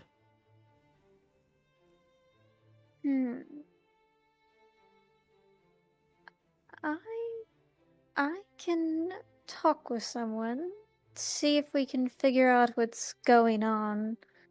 I've never heard about the fires and disruptions at Lance Rock. That's strange. Because I don't remember anything from previous sessions about it being mentioned. Lance Rock is where you just came from. Ah, never mind. Okay. We're gonna... Names. I'm All not good. good with names. Yes, Lance Rock is where you just came from. That's the necrotic the magic that she Okay. See, that's where you fucked up. You called it the Necromancer's Cave. You didn't call it Lurch. Hey, hold on. Let's do it. Let's do a quick scene change here. Let's look. Oh, wrong place. Wrong scene. Let's look. What did we pass here on the way to get to our Necromancer's Cave? Okay. Okay, all right. Gotcha. Okay, but anyway, regardless, as you say to her. Regardless. Actually, I just came from Lance Rock, and the MR.s Guild, I can say, has handled the problem. Oh? Are you serious? They finally sent some people to handle it, and In theory, yes. If what was affecting Lance Rock was the thing that was causing the fires, then yes, there shouldn't be any more. while you were there, you must have seen pyrotechnic supplies, right? Stuff to start fires? It's happening so frequently that they must have a stockhold of supplies to be doing this. The man, whoever was held up in that cave, whoever was held... I don't remember. No, you did not. Okay. Unfortunately, we didn't, but we faced off with a necromancer who's no longer with us. That problem has been dealt with, but we didn't find anything specifically relating to fire. Oh, no. They're starting. They were so close in coincidence in time. Damn. If these fires keep happening, I'm sure to go out of business. Would you like some help in repairing your inn? I'm sure me and my group would be willing to help with repairs. No, you need not worry. My son and husband already have plans to fix it, but if you are offering help, then there is something that's been troubling me. Go on. You see, among the guests of my tavern, the Swinging Sword, there's one, Brother Eardon. He is a male half-elf, and a follower of a god, though I can't remember who. I believe he's called him the God of the Dawn. He roams across the small towns of the north, serving as a messenger and a priest. And can confirm that the delegation of Mirabar was 10 days ago when he left. But now we are being told that dwarves were supposed to have turned up, and they are not here. He even told them that they were to have a free room at my inn, which I would have, of course, obliged, but too, and has requested the MR.s Guild look into it, though they say they are too busy. We are not sure what to do, though. If you're able to help, maybe you could help with this? As Zephyr, you gain a rumor of evil. Again, a what? Rumor of evil. Rumor of evil? Correct. Just add it to your notes. Oh, okay. The Is it swinging... like an item or just like... It's a quest. Oh, okay. Yes, it's a quest. Great. You okay, have gained so I have a Word document open. the Swinging Cool. Sword, Rumor of Evil. Okay. Quest unlocked. I'm literally going to put that. And Quest unlocked. since you have spoken to her, and honestly, it's very funny that you rolled a 2, because Or- other than the guild, everyone, please put 50 gold into your pockets, as she gives Zephyr 50 gold, and everyone else also gains 50 gold. Hey, shit. As she Y'all looks- are welcome. As she looks to you and she says, "Oh, and thank you so much for clearing Lance Rock of that abomination of evil. Take this as a reward. I feel..." thank you. I was not expecting a reward from anyone but the guild, but you're welcome if it gives help to the village. Ha! You have no idea. It indeed does.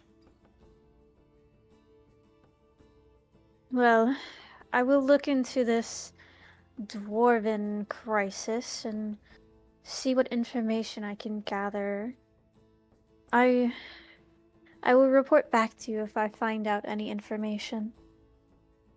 Thank you so much, and if you ever need a place to stay, feel free to come back. I can spare a night or two of a room. Thank you for your kind offer. Heading back to the guild hall. All right. And as you do that, we cut back to Hibiki and Zavala. Who would like to go first? I can go. You can go. Yeah, what were we doing Yeah. though? Because I did tab out for a while. You're back to the town, so you can look around, you can investigate, you can go to a shop, or you could. Okay, perfect. Actually, yeah, I like the gambling aspect. Let's do a random roll. Alright. Yeah, I'm just gonna roll. Roll me a d20. Yeah, give me 1 second.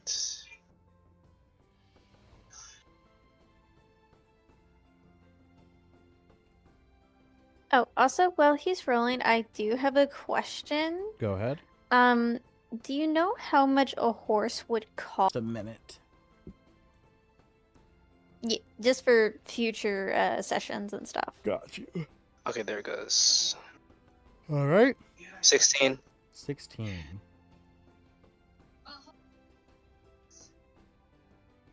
As you're making your way back to the guild hall, Hibiki, you stop at a building directly across the street from the hall.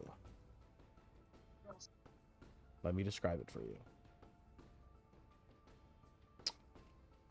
As you approach the building, you see a sign written in common. The sign is in the shape of a wagon. And it reads upon it, Whalever's Wagon Works. It seems to be a rather cheap-looking wagon shop. Though, looking at it, you can see that he doesn't sell entire wagons, but rather repairs wagons. A man hard at work, replacing the wheel of a wagon, singing and humming a tune as he works, every now and then slamming a drink, which you can smell through the cracks of the wooden walls to be whiskey. The walls, am I like peering through a window or is it like open? You're peering through an open window.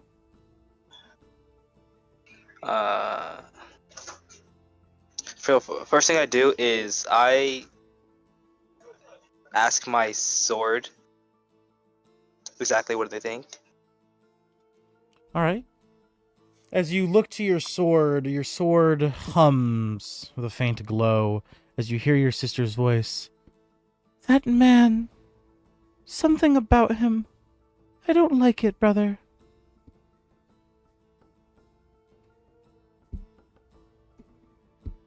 Is it worth investigating?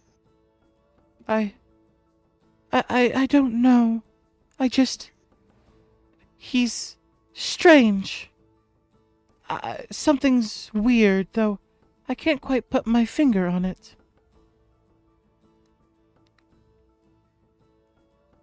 Is the door like is a shop pretty much, right? So I can Yes. just walk in. Yeah, for Okay, sure. I'll walk in. Blackout truck. As you open the door, a little bell chiming, he turns over. Ah! Welcome to the wagon work. What can I do for ya? What type of wagons do you sell here? Buddy, can't you see? I don't have any stocked wagons. I repair wagons. I don't sell them. As these rough cut, wearing oil-stained clothes, rags, and a very thick, bushy beard, very rude energy. Well, how has business been in these past couple of days? I assume bad with your attitude. Ah, because that fucking bastard Thelorn's safe. My business has been terrible. But Oh? that doesn't fucking matter. I'll just keep doing what I've always done. One day, everyone Which is will nothing see. exactly?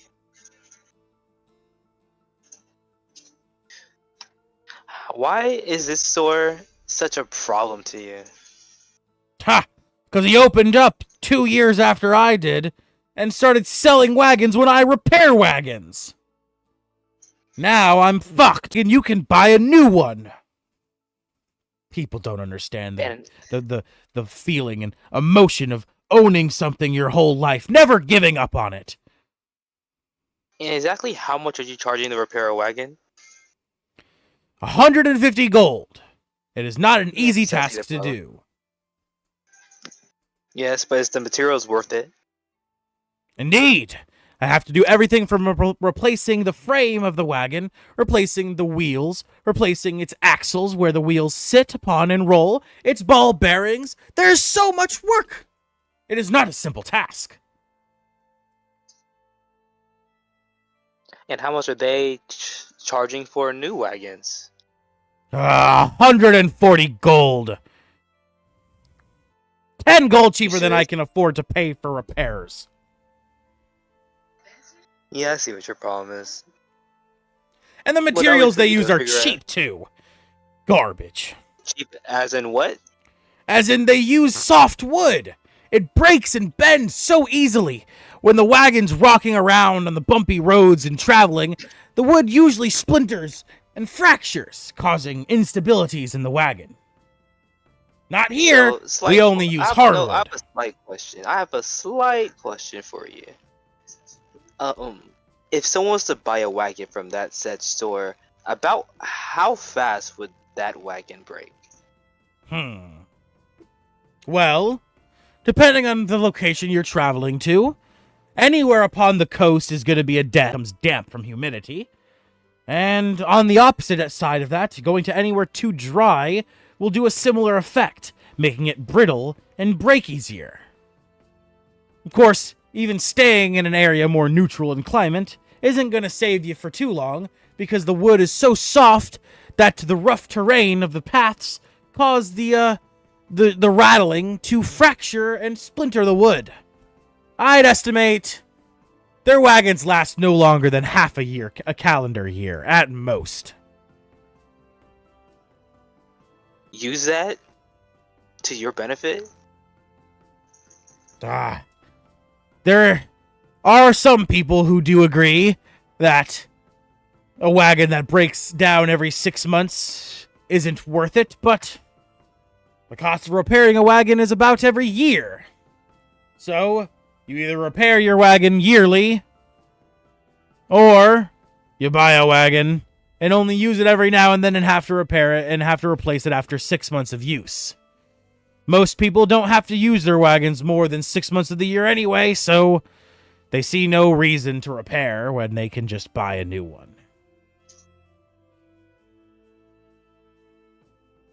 I want to change your thinking process to that, because you can take huge advantage of it if you were willing to lower your pride and just charge less for your repairs. That's my thought. Ha! Don't mind me. I'm just passing by. This is twice. I used to charge 250, but when they showed up, they started charging 200 for a wagon, so I dropped my prices to 190, and what did they do in response? Drop their prices to 175. So I dropped my price to 150, and they undercut me again by 10 gold.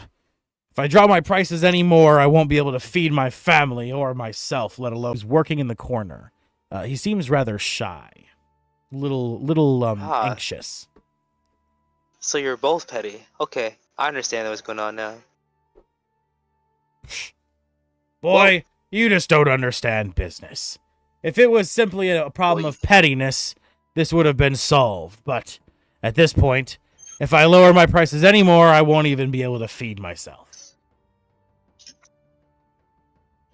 Well, you have two options then. You can lower it, take the risk, or Ah, we'll see about that.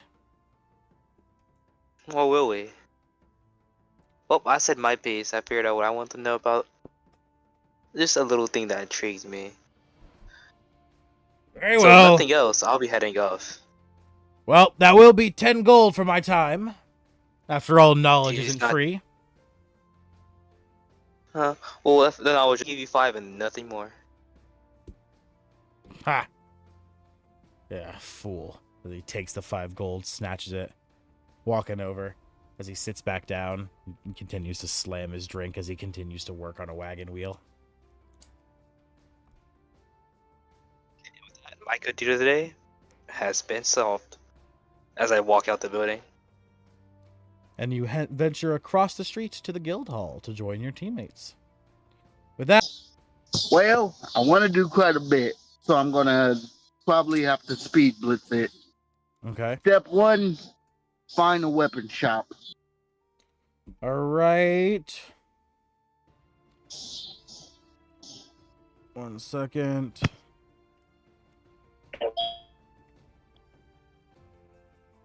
Okay. Do I get advantage for the bird's eye view? Sure. Alrighty.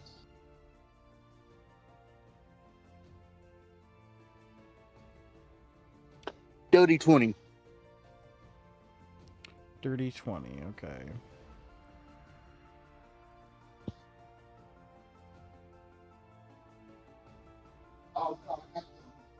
Yes. 1 to be a place that looks old and run down. That you investigate with Xenia, but Xenia quickly moves on, uninterested. Second one.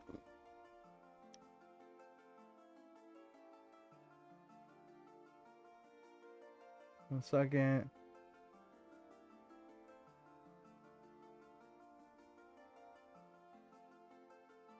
Wish I had the wagon shop. I would have come up with an amazing idea.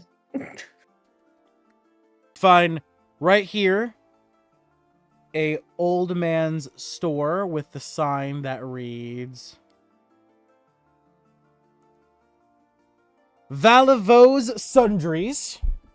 It's a new and used goods shop, kind of like a pawn house.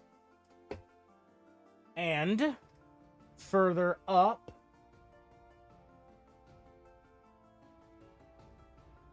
not too far from this building, right here, this one has a sign that is it's a wooden sign in the shape of a hammer and anvil that reads Ironhead Arms.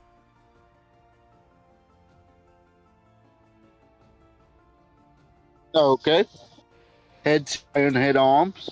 You want to do Ironhead Arms? Yes. Okay. As you enter inside the building, you find it to have only who is surprisingly small. As you enter, he doesn't even notice you as he is clanging away on a red-hot piece of iron, shaping it, flattening it for the use of a blade. What do you do?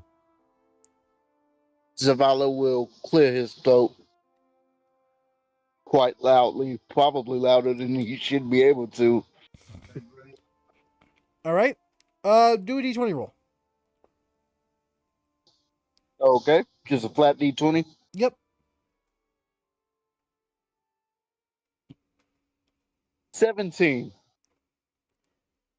As you clear your throat, you catch the half-orc's attention as he slowly turns his head to you, noticing the noise.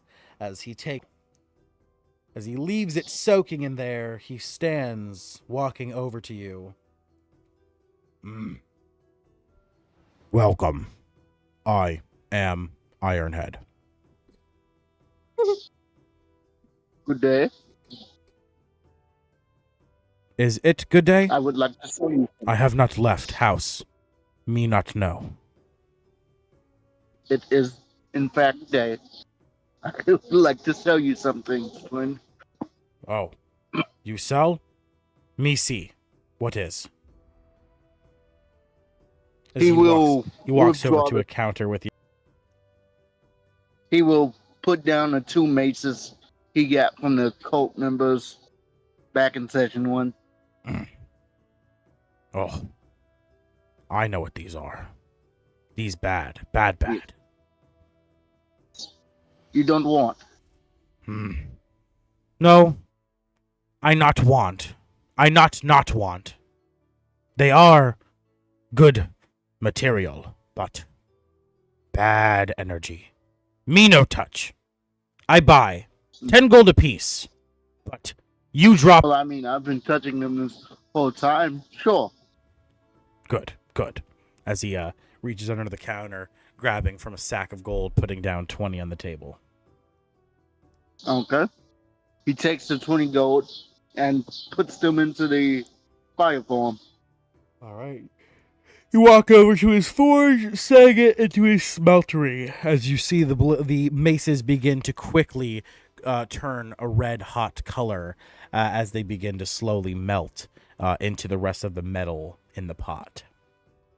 As you make your way back over to Ironhead, what do you do? He's going to look at Ironhead and just say, where is the provision shop? Supplies. There are multiple. There is market.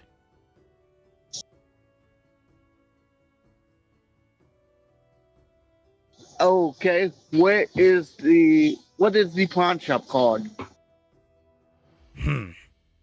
Man's name starts with V. Too big for me to remember. Okay. I will check out the market. Thank you. As he turns around and he gets back to working. All right. As I'm going to the market, can I roll a perception check to see if I see like any homeless children or anything like that? For sure. As you get instructions on where to go from Ironhead, you begin to follow perception as you make your way to the market. Okay. And I'm assuming I get advantage for being airborne? Sure. Okay. Gotta make sure. 17. As you're flying through the area, you do not see any hungry children. And as you make your way to the market, Zavala, you find that today it is closed. There is a sign in the center of the area, though, that gives you times that when it is open. The next day the market is open is in 2 days. Okay, he will note that down, and then he will see if he can find like an orphanage or something like that. There is not an orphanage in this town that I can say with certain. Maybe actually I'm wrong. Hold on. Let me know if you want me to roll for it.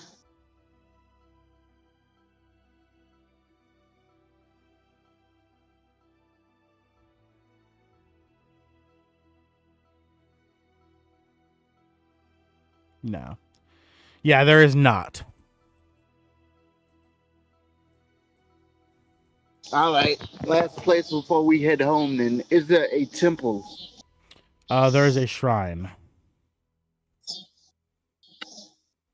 Shrine would indicate dedicated to one person. A shrine to, excuse me, a shrine to whom? 1 second.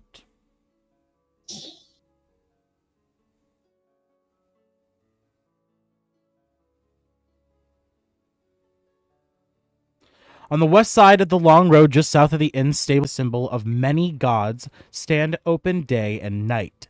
Inside is a plain chapel with a stone altar. This is the All Faiths Shrine. It's a wayside shrine used by many faiths and owned by none. Many priests will use this, even coming from water deep, to make prayers.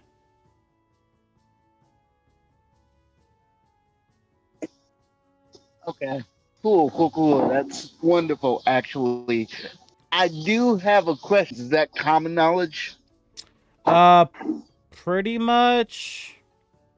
It depends on where you grew up. Since you grew up in the mines, you would only know about the Norse gods and the Fey gods. So you wouldn't know about you wouldn't know about the the Greek gods, you wouldn't know about the Roman gods, and you wouldn't know about the Egyptian gods. Sure. What about someone who What do you mean? well, in D&D, I don't know if you know this, but back before the pantheons got their wipe and they instated the new gods of the new age, Helm was the only one to survive that from the one above all, Ale. He literally held the line himself. Okay. That's why I'm asking. You said you're asking if you know about the god Helm? Yes.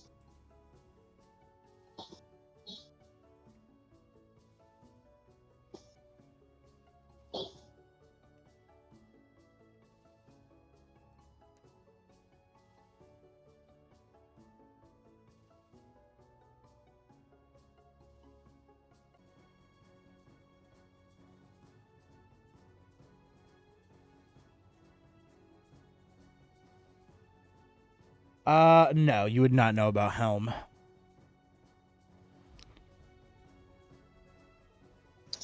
Pooh. Then going to simple as pointless. Okay. Yeah, Going home. so Helm is a massive deity on the Faerun continent, which is the original land of the elves. However, you come from the Feywild, so the pantheon you know about from there is different. And then you grew up in the on the Sword Coast, which is with of course in the mines with the dwarves. So you know about the Norse pantheon, and you know about It wasn't just dwarves though. I imagine it wasn't like a only mine, right? It was like 60% was probably dwarves. There was also goblins, orcs, other such brutish breeds. You were definitely the only. Yeah, it was mainly the races that were meant to do hard labor in the dark. Yeah, that's fair. Yeah, and because the Okay. goblins and orcs Alright. both worshipped, they obviously worship different pantheons too. Well, yeah. Quick question though, before I head into the guild to it. Is it like blocky letters that What do you make mean? up the guild sign? For the Mr.'s sign Guild? of the yes.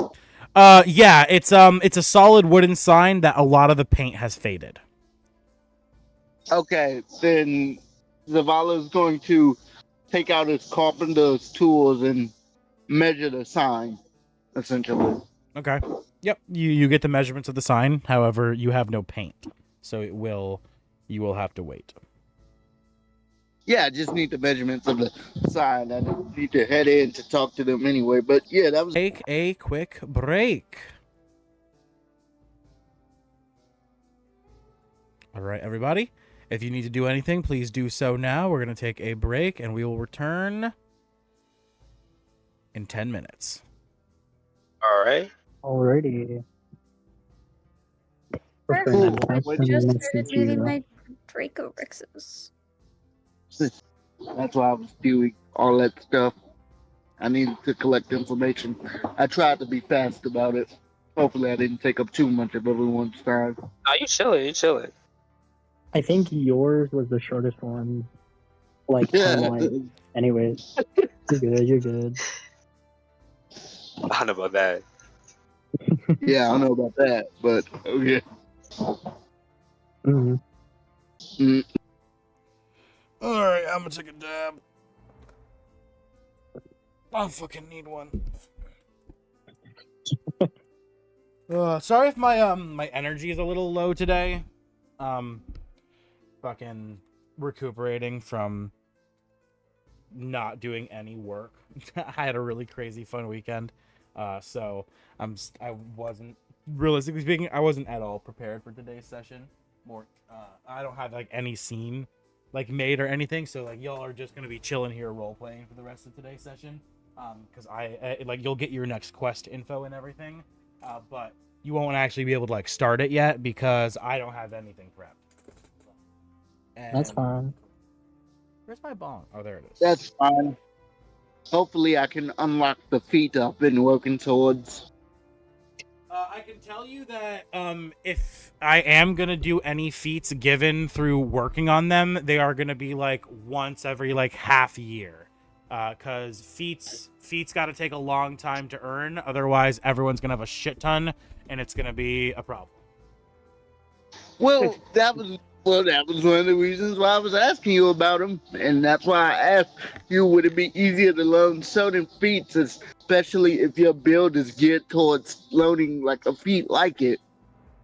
The biggest thing is that regardless of what your build is going towards or anything, feats obviously add to the build. And you should limit your build to what feats are attainable within your levels, rather than gaining extra feats through just the regular game, because that's obviously not, most DMs just don't allow that. I will, but like I said, they're gonna be like you're probably gonna get 2 per act, maybe if you're like, I honestly really should limit it to like 2 in the first and then 1 continuing from there, because otherwise, if I give you the ability to learn 2 feats outside of your leveling, by the end of the campaign, everyone will have an additional 6 feats with their level, the feats they gain from their levels. I mean, that would be crazy for a fighter, but I don't know, if you put in certain stipulations, like you have to work on it or you lose progress towards it, that could work as a balancing act. I don't know, your choice, but there are ways like I around said, it. the biggest thing is it's just gonna take time. The biggest thing is it's gonna be a slow process. That way, when you get one, it takes a long time and it doesn't like crank you too fast. Oh yeah, but I mean, it's me, so either way, with my luck, you're gonna be like, you're too strong anyway. So Exactly. That's do you why want- I don't need to be giving you extra feats. I'm already gonna have enough No, but problems as is. No, that's the thing. You see, if you give me the experimental shit, I won't go for the tried and true methods. If I go for the tried and true Oh methods. yeah, I either get fucked by the devil I don't know, or I get fucked by the devil I know. Wonderful. Yeah. Good to see. Good to I mean, at see. least either way you're getting fucked. See, that's the thing. I don't want to get my little butthole spread. I'm good. My butthole needs to What remain What the tight. hell are y'all? I'm not even gonna Bro put it. said, No. I ain't into the backdoor shit. Don't worry, I'm just gonna wiggle a finger or two in there. No! It's okay. No! Okay. No surprise butt sex. Hey, But- you signed but- up for this. You gave me a staff of the But- magic. but- You know what you did. But what if I like butts? I'm getting Oh, what the fuck are y'all talking I'm getting about here? flashbacks from when I woke up in the middle of the night to the sound of Velcro. What? Whoa. Hello? What are we talking about? Lore dropping? Nah, this is a joke. Unless. What? Unless. No, unless. No, leave that shit where it's at. You joined in, y'all talk about this shit. Y'all can't say shit to me. Bro, what in the ditty did I come back to? It's fucking buggy. It's really... I kept telling her no, she couldn't fuck me with the strap on, so she put it on while I was sleeping. That's See, then we gotta fight. that's 'Cause what you rape. do? Then, I was then we about to gotta fight. say that's not You like consent. it? That's I'm shut up. literally rape. It's not funny. And you I'm go out sorry. for the foot. We gotta fight. It's not funny. It's my bad. Bro. You remember what I said? What'd you say? Yeah, God damn it, I'm leaving. What'd you say? Joke's dead. Joke's fucking dead. I heard it, don't worry. You did? Okay, we saw her. We saw her. Yeah. I'm trying to think of ways I can piss off Orphan. How wonderful. Glad that's what this No campaign's way. become. No way. You shouldn't have tried to kill me. You literally singled me out with that goddamn death glare. That's not even true. He just Oh, forgot he almost about killed it. me wanted 3 to times be in one literally in one fight. He almost killed me 3 times. Hey, you don't want to get targeted? Don't be the tank. That's all I gotta say, bitch. I don't even take. It's terrible logic. No, our mage is being weird. They walked into the room by themselves, like they weren't gonna get targeted. So I had to walk in between them and got one-shotted. I'm not gonna say who it was, but I wonder who. I wonder who. We only have one mage. I was about to say, we only got one mage, dog. I wonder who the fuck it was. We got one mage, one mid lane supporter, and then we got what is essentially now 3 front lines. This I'm a is... hybrid. No, I'm a hybrid, by the way. Yeah, I'm you are a I'm actually hybrid. better at long range and close range, for the record. For the record. You're kind of mid to short, I would say. Depends on how you play it, because obviously if you use your Echo Knight, you would be like longer Oh range. no, my role is gonna be long not range. now. God damn. We might have to end session now, actually. Oh no, why? I'm getting flash flood warnings. Fuck.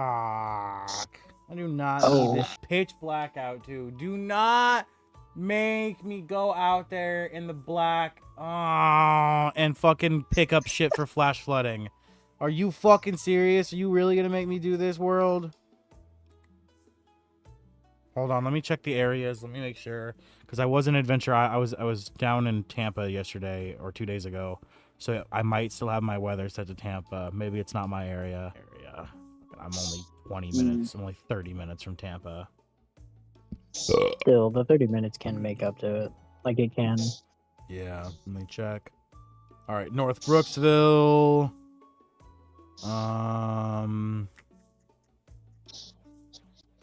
Oh yeah, your stream can't hear you. No, they can. Oh. I don't care. Bro, I live in Crack County. I live in Hernando, Brooksville, bro. You know how big my town is? Total, it's like land wise, it's 70 miles, 70 square miles. Like at least. You know what? That's real. It's fucking huge. Like chances of someone finding me just based off the fact that I live in Brooksville, no shot. And hey, fuck it. Yeah, sooner or later it's gonna happen. I'm gonna get to that point where I got crazy fans who be showing up to my door. I hope the pawn shop has a lottery system. Lottery system in the pawn shop. Fuck Yeah, off. Orphan, bring back the lottery system. I'm only gonna get a 7. Already trying to gamble. I'm only gonna get the great acts of God. That's some Fire Emblem shit. Bro, he's in the wrong verse. All right. No, we're gonna play it. We're gonna play it by ear for now, but we're probably gonna have to end early. I don't think I can go. I'm yeah. Sorry, guys. That's fine. All right, we'll get back to it it's though. In the fine. meantime, Be safe, Okay. man. Seriously. is Imogen back though? No, she's not. Imogen, back? So we're waiting a minute. Mother. She Oh, she deafened. About to text her. She deafened. Me, Speaking of which, this RP would be a great time for us to beat the shit out of each other and get through any inter-party conflict we have. Not the new guy, obviously. No, oh hell no, we're bullying the new guy. What the fuck? I'm about to get jumped. No! What? Whoa. Rush, What fence? What fence? schoolyard rush. I don't know what you My guys thought this whole was. house just shook. Holy fuck. Oh. What fence? Leafeon, check DMs. Oh, I'm doing it well. Oh, Oh. Fence. Oh shit. Oh shit. Oh shit. Oh, shit. I mean, I wasn't trying to, but why? No, come back. No, I'm not. I just got jump scared in fucking DMs. Goddamn. Did someone send you a picture or something? No. Bro got that dick pic. But I say the same thing. You'll leave. Check Like, DMs. mine's- I'm sorry, mine's Leafeon. If that comes off as Wait, what? I don't know, sociopathic or psychotic, That is. excuse me. Stage what? Hey, Excuse me for What? being a functioning psychopath. well, you got jump scared in DMs. I need to see what that jump scare is. Oh, it's not a jump. It's not. You'll see. It was a Don't jump worry. scare because of what he said. I don't. You'll see. Let's let's do it, but not fully. Like I don't want them to like Oh, don't worry, like- don't worry. Just yes. Just say yes or no. It's yes or no.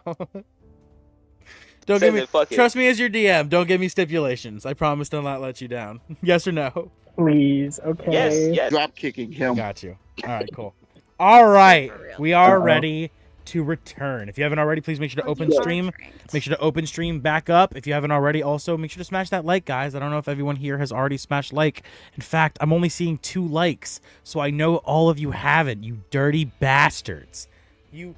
Listen, man, I I'm on the give phone. free D&D sessions to the one The for name, but you know who I'm thinking of. I would like to take this moment to have a sponsor speak for us. Lizard. And that is Lizard. the end of the sponsor. Lizard. Lizard. Nah, here, Be sponsored. here would be the That's the perfect freaking time. go-to Hold one. on. Let's see. Let's see if future Cameron actually has the willpower in him to do some effort.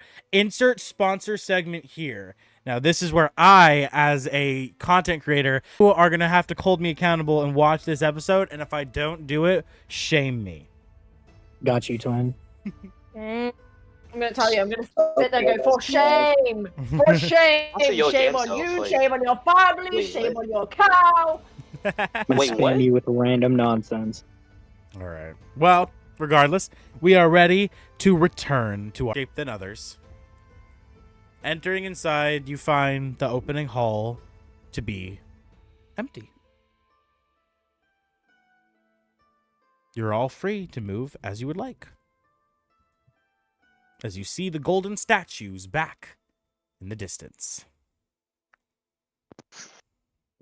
Can I just go Question. stare at the golden statue and see if I can remember what it is Oh, now? Okay? I have a question. Yeah. Where's the gear room at? Gear room? What does that mean? If we have one, like any excess gear or anything. The Like an armory. equipment will be The found equipment, my around bad. the- Yeah. Yeah, that thing. And Mr.'s Guild Armory. doesn't. Mr.'s Guild has a strict BYOB policy. Bring your own Oh. beer, Yeah. bitch. Alright, say less.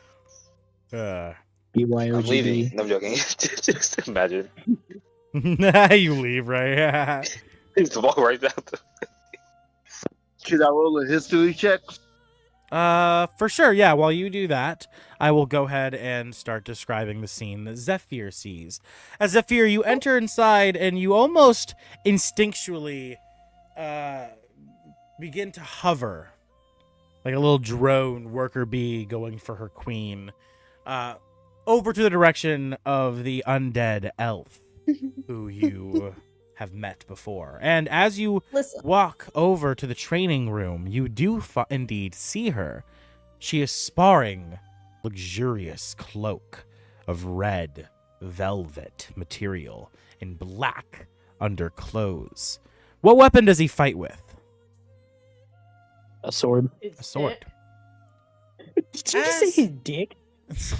As you approach Zephyr, hey, that is my queen. The only one that's gonna be using her own weapon on her is me. Thank you very much. yes, Zephyr indeed. Bro, lock And her as you approach Zephyr, though you're able to see past him, through the cracks and crevices around him through the doorway, he kind of leans to the side as you see the elven undead woman training, sparring with the young man of silver hair, them fighting very vigorously. His hair's green. Blows for blows. His hair's green? Oh my god, I'm so colorblind. That's white. It's just white, bro, for me. That is just straight No, that's white. fucking white. That That- is like so light green that it has the smallest pigment of green. It is No, like trust the me, I was lightest color trying to of get mint. it. I was trying to get it to be silver, but every single time I tried, it just stayed that like Okay. mint green. looks So I was like, you know what, fuck it. silver. He Yeah. has mint green hair. Okay. No, it's silver. Yeah. It literally looks silver. So yeah. As the Either one two works, it doesn't matter. go blow for blows, clashing steel, Zephyr, you quickly realize that the man is gaining the upper hand. As So you see his sword start to like shine with a sort of black aura as he takes it and accidentally jams it into her abdomen. The second he notices, he drops the sword, keeping it in her like stomach, and just stares in horror, like yelling for people to come help. And as You stabbed her? yeah, directly in the Yes. gut. Murder somebody? As the stumbling steps back, you see her collapse to her knee. As she looks over to Mortem, as Mortem kind of stands there in shock for a second. Worried, you see like a bead of sweat dropping down his face. Zephyr, you see the glow in her eyes begin to fade. Wait. As she I have drops, spare the dying. as she Wait, drops to the no, ground. I But you spare the quickly dying. you quickly cast Spare the Dying, and the magic sets Yes. upon her. But side of her, as you feel blood drip from your nose, as the magic bounced back, almost harming you, as it did, as you see her slumped over, lifeless. But then quickly, as soon as she drops to the ground and falls dead, the light in her eyes ignites instantly as she shoots with a gasp back up as the sword literally ejects from her body, flying forward. Her skin kind of wrinkles a little more. The color's a little more white. She gasps for breath, standing as she looks to the young man. That is the first time that's happened in a long time. Boy. Are you okay? Oh, Wait. Yeah, I'll worry spare not, it. child. I am fine.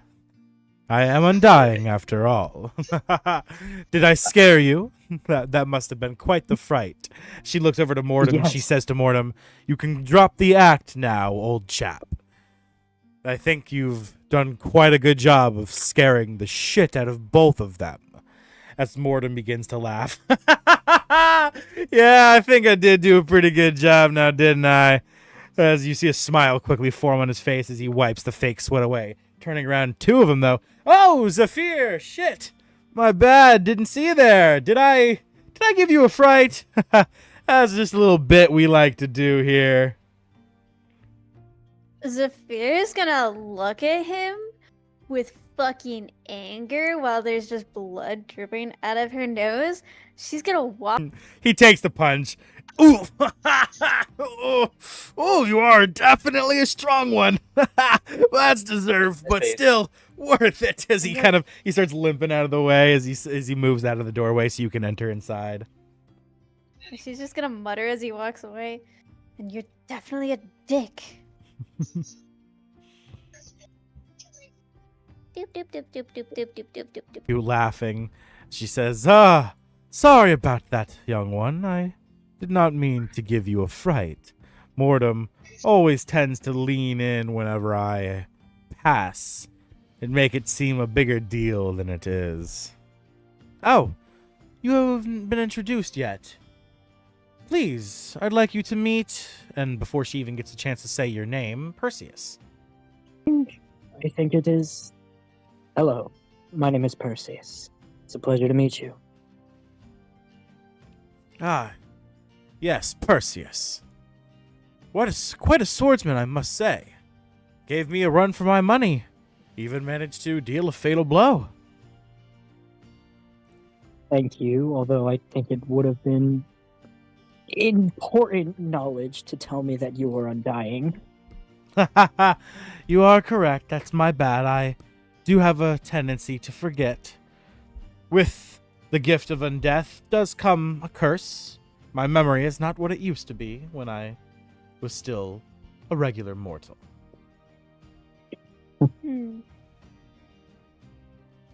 Zephyr's kind of just gonna look the new guy up and down, and then just kind of asks, like, fuck, I forgot her name. The undead bitch. Hold on, give me a minute. I don't remember. Give You me- told me give me a last minute. time. Give me Wow. a It was minute. like Give me a minute. Give me a fucking minute. Forgetting the hot girl Give me a name. minute. Give me a minute. Hold on. Give me a minute. Give me a minute. Let me go. Episode 2. Evelyn. It was Evelyn. I was okay. I had a feeling it was Evelyn, but I didn't want to speak too soon. Okay, Evelyn. Yes. Yes, I remember that. It took me a second. It was Evelyn. And then just turn to Evelyn and kind of ask like a couple questions. Be like, "Oh, does it hurt when you die? Does it like how did you get to be like this? Why was my spare the undying? Like did it just not affect you?" Like she's just gonna ask a million questions. Child, please settle. I will explain. Pain. It is another side effect of undeath. While my memory fades, my nervous system remains as sharp as ever. It's a deterrent from endless death, abuse of the power given. As for... What was the second question? How I got like this? Yeah. As for how I got like this, I took a job in my early years, one much too advanced for my skill level. In my arrogance, I met an untimely fate. Luckily, a priest was in the party I was in, and was able to return me to life, though at the brink of death, almost forever. Sought a cure, an answer, and I found that in the faith of my Lord, as she grips her holy symbol, but does not speak his name. He gave me this power and allows me to return to life from death. Though no more, my body will decay, and I will pass on indefinitely. When that happens, my soul will not join the Well of Souls, but rather will become a fraction of my Lord's power, adding me to his flame in the never-ending cycle. And as for your last question, why your spare the dying did not work, seeing as I cannot truly die, after a certain period of time it will reignite. Because of that, any outside influence is rejected. The power of the god who I serve is rather strong. It causes a rebound effect, hurting the person who attempted to help, though in proportion to the amount they tried to help. I fear, if you were any stronger in your magic, and you attempted out of character, a leveled healing spell, you would have faced much more serious repercussions. So it wasn't my sword that prevented your healing? No, child, it was not your sword. He like walks over to go pick it back up from the floor. Interesting. I see you have returned, though, Zephyr. Was your first mission a success? Mine. We worship the same god in a sense, and had a showdown. Let's just say he didn't quite make it out of the other side. Ah, very good. I am glad to hear that you felled an enemy, especially one causing trouble for my faction. Our faction, after all. Lance throughout the Desirian Valley easier. Continue to do well, and you will continue to be given more gifts. as she reaches into her pocket and she gives you an additional 25 gold. This, however, is exclusive to Ooh. you and your faction mates. Seeing as no one else is in your faction, you are the only one who gains this. Sorry. As you've claimed your first faction reward and have moved to faction level 2. Please write that down in your notes. Ooh, I'm a faction level 2. That's cool. Correct.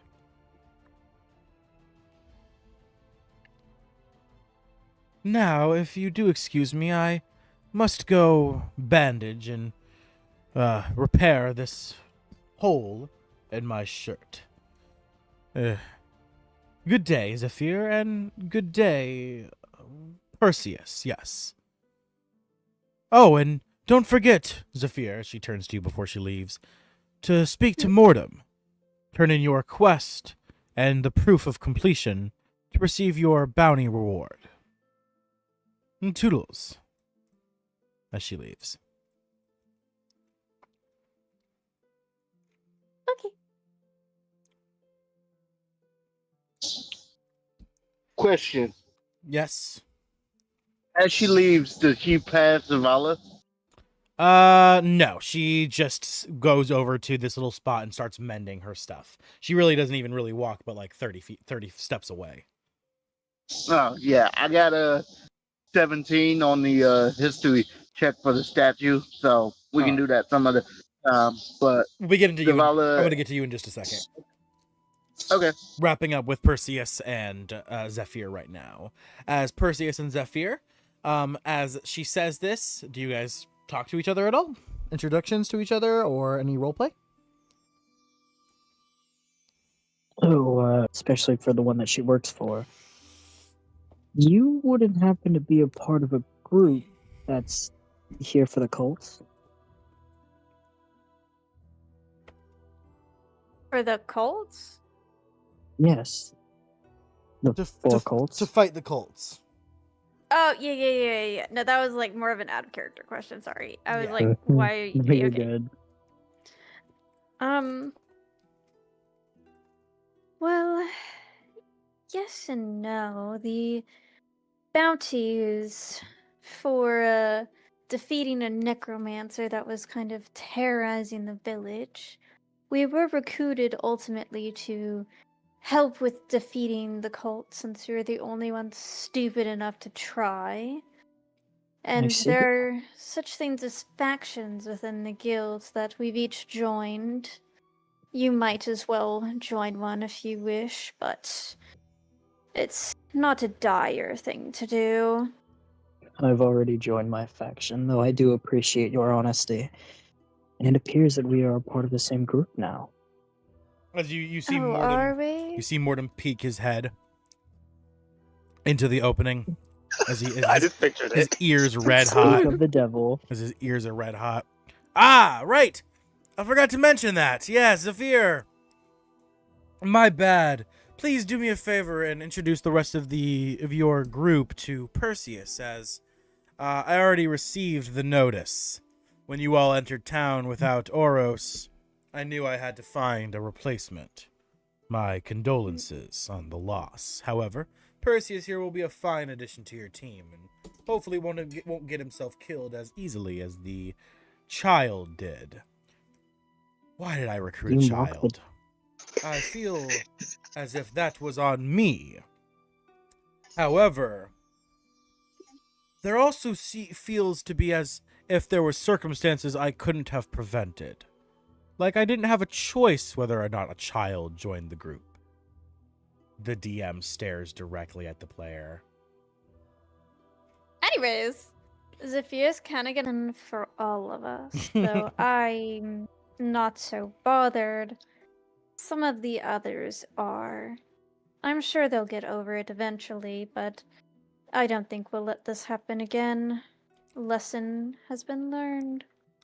You let a child a part of a group that's meant to kill the cults?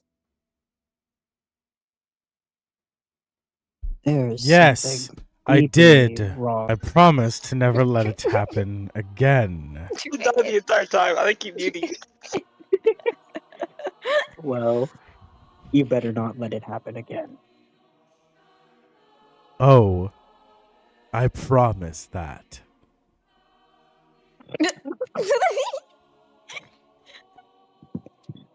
I'm sorry. I'm sorry. Bucko. I'm fucking dying. I'm Bucko. trying so hard not to laugh, bro. Okay, Alright. locked in. Alright, well, as Mortem said, we might as well hold on.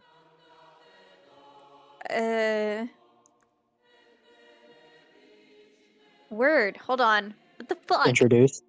Yes, thank you. We might as well introduce you to the rest of the group before we hand in. Good idea. Yes, that is important indeed. Thank you for reminding me. You'd think as the guild leader I would remember to do that, but I recruited a child. I was about to say. I was about to say, as the guild leader, you would have thought of a lot more things, but here we are.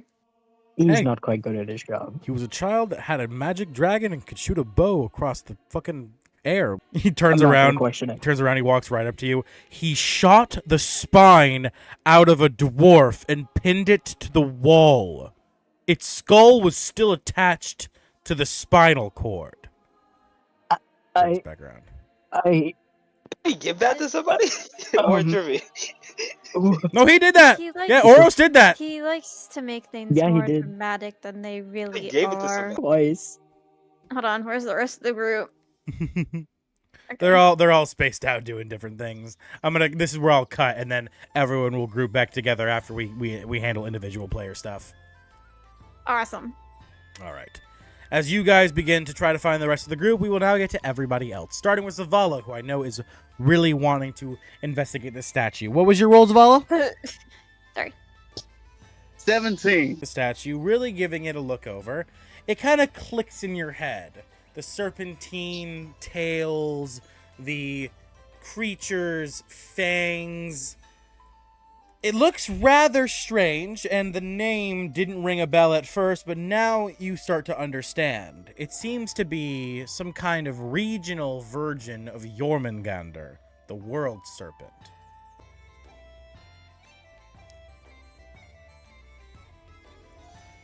So, with that information, Zavala will probably just be like, well, that's not the word serpent. But anyway, Oda, where you at? And he'll go looking for Oda. You zip around and you find him at the same table he was at yesterday. Just as drunk as he was yesterday. Zavala's going to... Is he, like, laid out, or is he, like, just hunched over the table? He's hunched over the table. One of his arms is stretched all the way out. One of his arms is underneath his face, and he's laid over like this, and he's got a drink in his hand.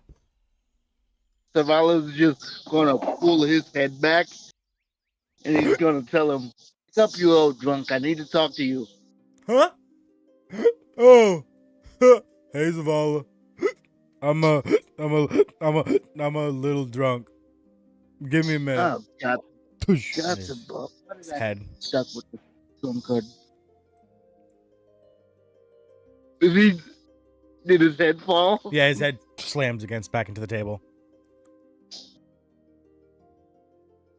Zavala's gonna pick his head back up and be like, wake up. I need to speak with you. Oh. Hey, Zavala. When did you get here? Sorry. I'm a little drunk. Give me a second. As he goes to start laying his head down again, but you don't let go this time of his hair. You hold on tightly as he kind of just lays there. This is weird. Yeah, He opens his keep eyes. this up. I'm gonna make sure it gets to the table. He opens his eyes. Oh, hey, Zavala. When did you get here? As he stands up finally, drunkenly stumbling to his feet. Oh. What can I do for you, little buddy? Oh, you're back! You must have completed your quest. Good job. Yes, you miserable fucking drunk. Jesus. Miserable? I'm really happy. No, you're not. You let your demons chase you to the bottom of a bottle.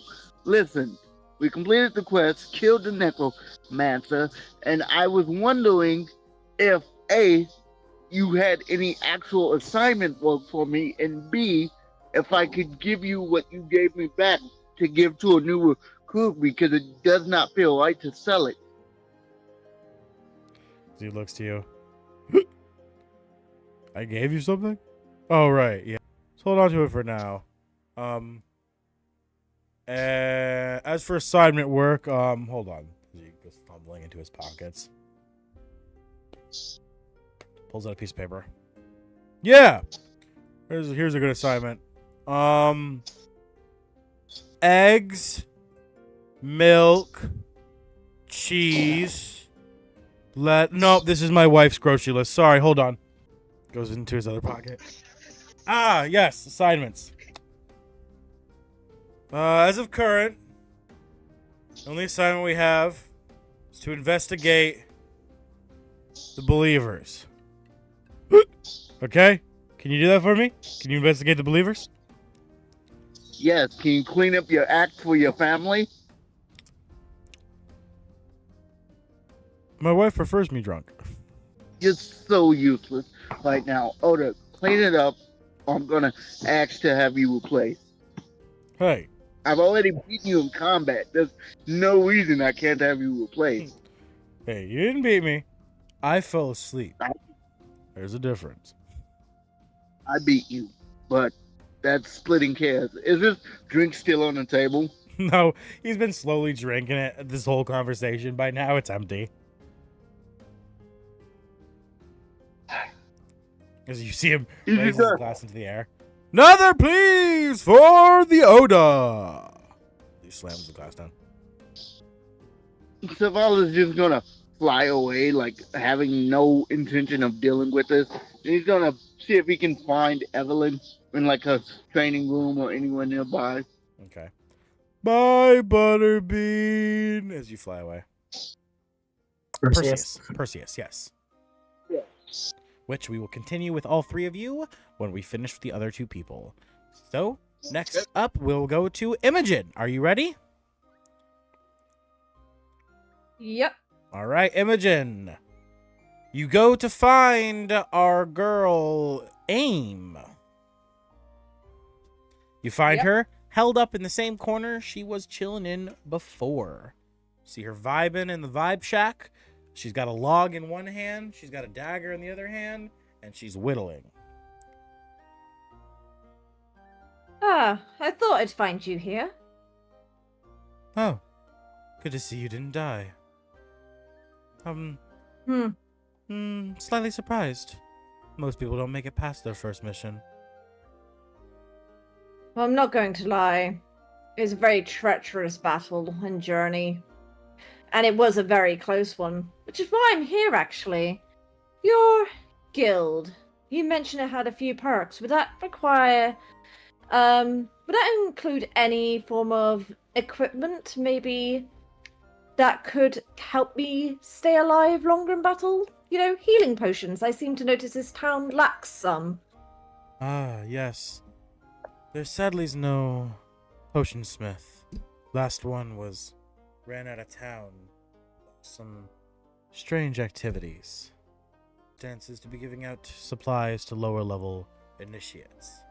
Work your way up and we can talk. However, if you wish for the potionsmith to return, I have a job for you. Something that has managed to avoid even our ears in the walls. A job? You have me intrigued. Indeed, indeed. There's a group, followers of different factions of the cult. They call themselves the Believers. They lurk in the shadows, pretending to be regular people like you and I. Though, it seems they're starting to become more bold. There's rumors that they've been causing fires. But we haven't linked them to this occurrence just yet. Your job? Root out at least one of these believers. Find information and see where it takes you. Can you handle that? I certainly can. Getting information is one of my skill sets. Very well.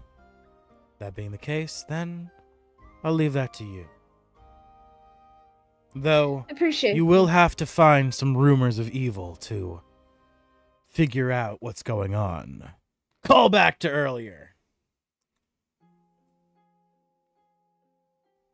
Okay. Appreciated. Do you have any idea where I could first look to maybe get some information on where some of these believers may be hiding out? There's some buildings around town. You'll notice they look interesting. Some of them have signs, some places. Talk to the locals. That's how you'll find information. I appreciate the advice. Well, I'll leave you to what you're doing, and I will get back to you as soon as I get some information on these believers and the fires. Very well. Be safe, and travel in the darkness. She gives you a nod. I will give a nod back, and then I'll leave. I'm gonna find the group over here with some random guy. All right. E, what would you like to do, my brother? Talk to my group leader. I forgot what his name is, or didn't hear it. Ah, the great Gilbert Congo! I don't know why I said that, because he could do it. Continue. Ah, Hibiki! It is good to see you, my friend! We just came back from our little assignment. Little, not really little, but our assignment. Oh, you did now? And what assignment would that be? We killed the Necromancer lurking around, what was that rock called? Pride Rock? Ah, Lance's Rock! Wait, that's Lance Lion's King. Lance Rock, yeah. Okay, thank you. Pride Rock line. I was about to say. So, you did a good deed! You quelled an evil! Ha ha ha! Well... We lost a child on the way. I'm still grieving his death. Oh, well, that brings a bummer to what I'm about to say. Well, you are officially a rank higher in the faction with this report. Thank you. So, congrats! As he gives you a thumbs up really meekly. I'm regretting this so much. This guy. So... Any other assignments you have? Ah, yes! Yes, thank you for asking! I do indeed, my friend. There is rumors going around town that there are some ne'er-do-wells. Some bad folks doing bad things. They seem to be informants for the believers. I need you, Mr. Hibiki, to investigate these believers and find out what they know and what they're doing here. Any info on where to find them? As of current, we don't know who any of them are. They've just begun to echo and whisper throughout the town. However, I'm sure with a little bit of investigation and a little bit of elbow grease, you can find out where they're lurking. Noted. All you must do is look for rumors of evil. Okay. I'll keep my head out. See what I can find. Very well. With that, I bid you adieu, Hero Hibiki. I'll catch you next time. That gives me a headache. Go ahead and put you are faction level 2 in your notes. Alright.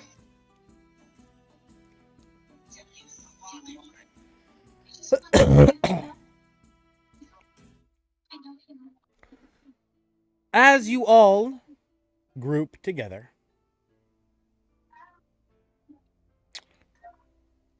finding Mortem, finding Zephyr, Zavala, a new face, and Imogen, all of you gathering together. Mortem looks to you all and says, "Ah, good. I'm glad you're all here now. Let me introduce you all. This is Perseus, and with the recent loss in your group's numbers, I have assigned him to your team.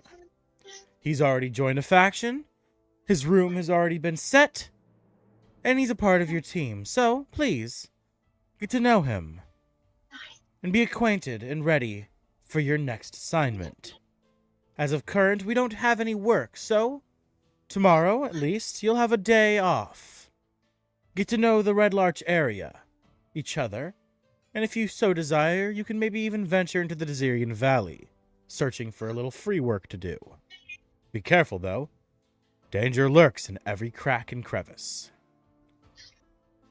With that, I must be going.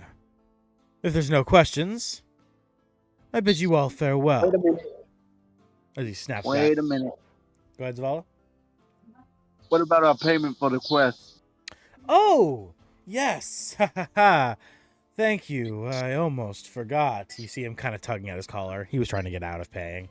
As he looks to you and he says, first, please, the proof of completion. A personal item belonging to the Necromancer, or a sample of his blood or tissue. It was an old necromancer. He turned to ash. You must have a belonging of his, correct? Who's Where's the gonna bard have at? a Elbow Where's our bard? Brood? Brood's not even here. He's still in the middle. Where the fuck is Brood? You He's in the middle. call out for Brood, and you hear in the distance clang clang clang clang clang clang clang clang clang clang clang clang Get your clang clicky ass over clang here. clang clang clang. It gets louder and louder. I was called. I'm here. Giant. My bad. Okay. Okay, we don't need the words clink clank. Just give me the notebook from the Necromancer. He doesn't actually please. say clang clang. That's his armor clang clanging. I know, but I'm gonna call him clink clank. Okay. Here, Everybody's got a nickname. We got Here. Cat, we got Fairy, we got Click Clank. here's the book. My bad. I forgot to give it to you earlier. Here you go. Thank you. She's gonna snatch it out That of his killed me. hand and Oh my give god, that it killed me. give it over to Mortem. As Mortem Call him clankers. grabs the book from you, That's what I said. opens it up. Flipping to a blank page, he pulls off a piece of the page, a small piece of paper torn from the book. Opening a vial at his waist, he puts in a few ingredients before dropping in the paper, capping it with a cork and shaking it up. After a minute, the liquid turns green. Officially done with your first job. And here you all are, as he hands you each a sack of 150 gold. We With that, I am very excited to also tell you you have all leveled up. Obviously, I think you all already gave yourselves the level ups, but this is normally, and in the future, this is when you will all be given your level ups after turning in your quests. Not every quest, 3 quests is a level up, and then the final boss battle is a level up. But with that being the case, we have reached the end of today's episode. I hope all of you beautiful orphans at home have enjoyed watching. If you did, and you haven't already, make sure to smash that like button, smash that sub button, tap that notification bell, and hop in the comments and leave a comment down below about your favorite part of today's episode, or what kind of content you want to see in the future, any games you want to see us play, any D&D campaigns you want to see here on the channel. And I've been your host, the D&D Orphan, or just the Orphan, signing off to all of you beautiful members of the Orphan Network. I will see all of you guys in the next episode, and everybody say goodbye. Bye. See ya, Orphan Guild. With that, we will see you next time. Peace. All right, the recording is done. Let us do pros and cons, and then we'll end today's stream. Starting off with our girl across the pond who has it the latest and might need to be going because it's she's tired. Imogen. Oh, I'm so tired. Yeah, I enjoyed today. A lot of roleplay session. Had Perseus and shoes, which was awesome. But yeah, Bit of a simpler session to last time, but probably a nice break because last time was just chaos. So yeah, I enjoyed it. Awesome. Glad you enjoyed today's session. That being the case, if you need to get out of here, please feel free to go ahead and leave. Get out of here. Go pass out and sleep. Otherwise, you can stick around. And we will see you next episode. Yeah, I definitely will. So I'll catch you all later. Later. Uh, Tons, buddy. I was laughing way too much during this whole episode. I'm not gonna lie to you guys. You had a good I time? have to keep muting because you guys kept throwing out some random ass one-liners. You kept catching me off guard, so I had to keep muting. Yeah, I really tried to crank good. I tried to crank the comedy as much as I could today because my improv and my descriptiveness wasn't on point. I wasn't really in the DM mindset, to be fair. I was, like I said, I had like a vacation weekend, so I was like, I'm still kind of every other session of the week got canceled. This is the only session that I ended up hosting this week. So We special. yeah, so I wasn't even like really in the D&D mindset, but so I was just like cracking jokes, trying to make the session funny, if anything, to give it some. Yeah, it's some really value. that Zavala thing with his guild or his group boss, whatever. That was making me Bro. laugh. And then freaking Sage, I don't know what the hell is up with you were talking about. Dig this session. y'all kept Listen, missing it. I guys. kept catching it every single Listen. time. Yes, Just we said it. No one finishes looking at it. But yeah, so I was just laughing at the entire time. This was enjoyable. You know, like there's just like pretty much just role play, which I still like to. Awesome. Well, mhm. that being the case, I'm glad you enjoyed today's session. If you gotta get going, if you gotta get out of here, please feel free to leave now, and we will see you next Monday. All right, I'm gonna try to reschedule so I don't work past 5, so I can get back up by 4. Cause I don't know why they switched it to 5 today. It's only today. Please stop being Okay. late, gang. I wasn't late this time on purpose, and I get a reason ahead of time. So hush you. No, you good. You good. All right, broski. That being the case, we'll see you next time, and we wish you the Yeah, y'all best. too. King, go ahead and give us your pros and cons, buddy. No cons really. I mean, there's some stuff I understand, but I don't like. But that's mainly me just being nitpicky. Honestly, I think the session went perfectly, and more to the point of like perfect fits and stuff. You really gave Zavala the perfect faction leader, I guess, in Oda, because I, as a player, can already tell why he's such a drunk from the clues and stuff you've given us about people joining this mercenary guild and not always coming back. That takes a toll. So I can already sort of piece together where you're going with that. However, Zavala don't give a shit. Zavala gonna end up beating Oda to death. Like, they gonna end up fighting like a lot because it's like, yes, you've lost people, but so have I. And like, they're literally two ends of the zone thing. The other is like, okay, what can I do to make the world a better place for the other people in it? So Yeah. there's that. It was just overall a good session. I'm really glad we got to do a good portion of RP and sort of see everyone's reactions to character death. Imogen's reaction surprised me, but overall, Hell yeah. so that's good. Even if I do have to kill my faction leader, also, he could do without the excuses of I fell asleep. Because when you're a mercenary, you don't get to decide when death is coming from you. That shit can pull up when you're on the toilet. Oh yeah. Once you also learn how Oda's character works, because Oda's character is a DM NPC you guys can unlock, but not until Act 2, because he's level 10 currently.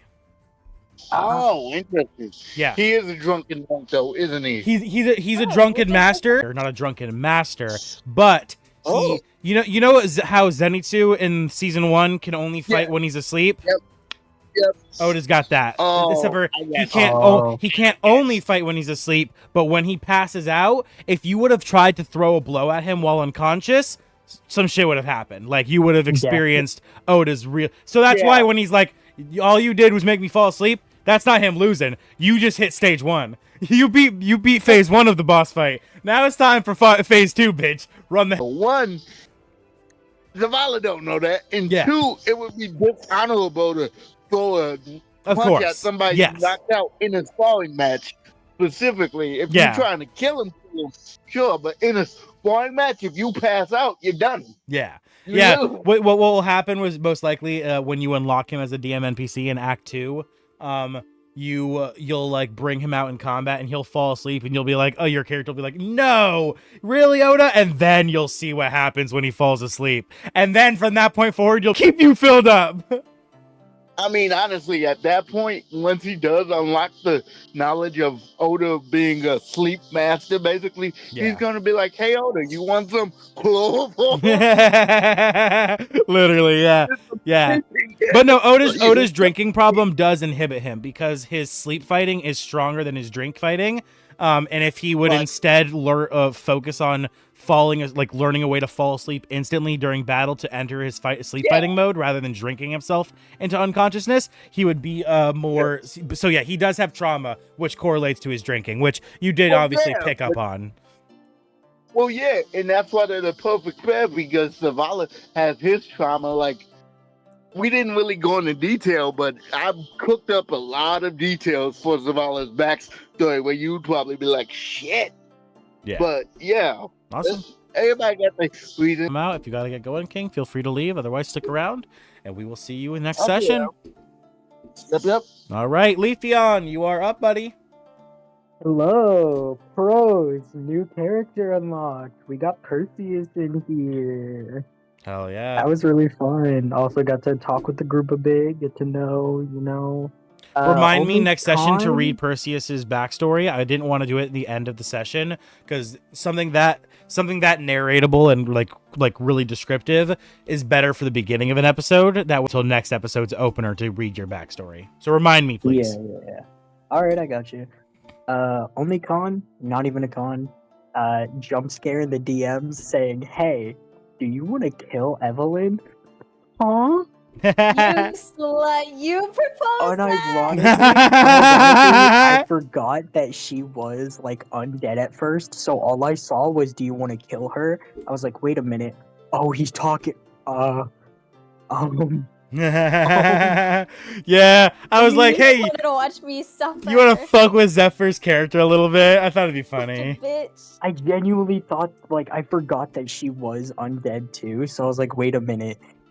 And the thing was that he said, "Want to kill her?" And that's why I had the reaction. Then he said, "Funny meme to have Zeph let her die and something happens after." And I was like, It's pretty obvious.